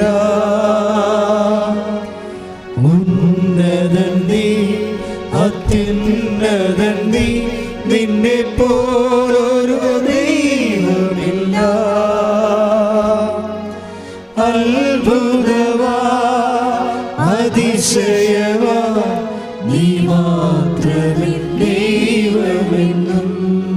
സ്രാവരോഗികളെ പ്രാർത്ഥിക്കേണ്ട സമയമാണ്. സ്രാവരോഗികളെന്ന് വെച്ചാൽ ചെവിയിൽ നിന്നൊക്കെ പഴുപ്പ് വരുന്നവർ, മൂക്കിൽ നിന്ന് എപ്പോഴും എന്തെങ്കിലും വെള്ളമൊക്കെ വന്നുകൊണ്ടിരിക്കുന്നവർ, ദുർഗന്ധമുള്ള വെള്ളം വന്നുകൊണ്ടിരിക്കുന്നവർ, അഡിനോയിഡുകാർ ഒക്കെ മൂക്കിൽ കൈവച്ച് പ്രാർത്ഥിക്കേണ്ടത്. ചിലപ്പോൾ ഊട് പൊട്ടി വെള്ളം വരുന്നവരുണ്ടാകാം, ചിലപ്പോൾ മൂത്രം അറിയാതെ പോകുന്നവരുണ്ടാകാം, അതിൻ്റെ പിടുത്തങ്ങൾ പോയ ആൾക്കാരുണ്ട്. അവരുടെ അടിവയറ്റ് കൈവച്ച് പ്രാർത്ഥിക്കേണ്ടതാണ്. കർത്താവേ, അങ്ങയുടെ മക്കൾ വേദന അനുഭവിക്കുന്നത്, അവർക്ക് സമാധാനം സന്തോഷമില്ല ഈശോയെ. അങ്ങനെ വ്യത്യസ്തമായ ശാരീരിക വൈകല്യങ്ങളാൽ വേദനിക്കുന്നവർ, വല്ലാതെ ബ്ലീഡിംഗ് ഉള്ളവരെ പ്രാർത്ഥിച്ച് അവർക്ക് വേണ്ടി പ്രാർത്ഥിക്കുന്ന ഈശോയെ. വെരിക്കോസ് രോഗികൾക്ക് വേണ്ടി പ്രാർത്ഥിക്കുന്ന കർത്താവേ, ബ്ലീഡിങ് വന്നിട്ട് നിൽക്കാത്തവർക്ക് വേണ്ടി പ്രാർത്ഥിക്കുന്ന ഈശോയെ. ഓരോ ശുക്രീസ്തനും കണ്ണിന് കാഴ്ച മങ്ങിപ്പോകുന്നവർ, കണ്ണിൽ എപ്പോഴും കരുവരിപ്പ് തോന്നണവർ, മുക്കിൽ ദിശ വളരുന്നവർ,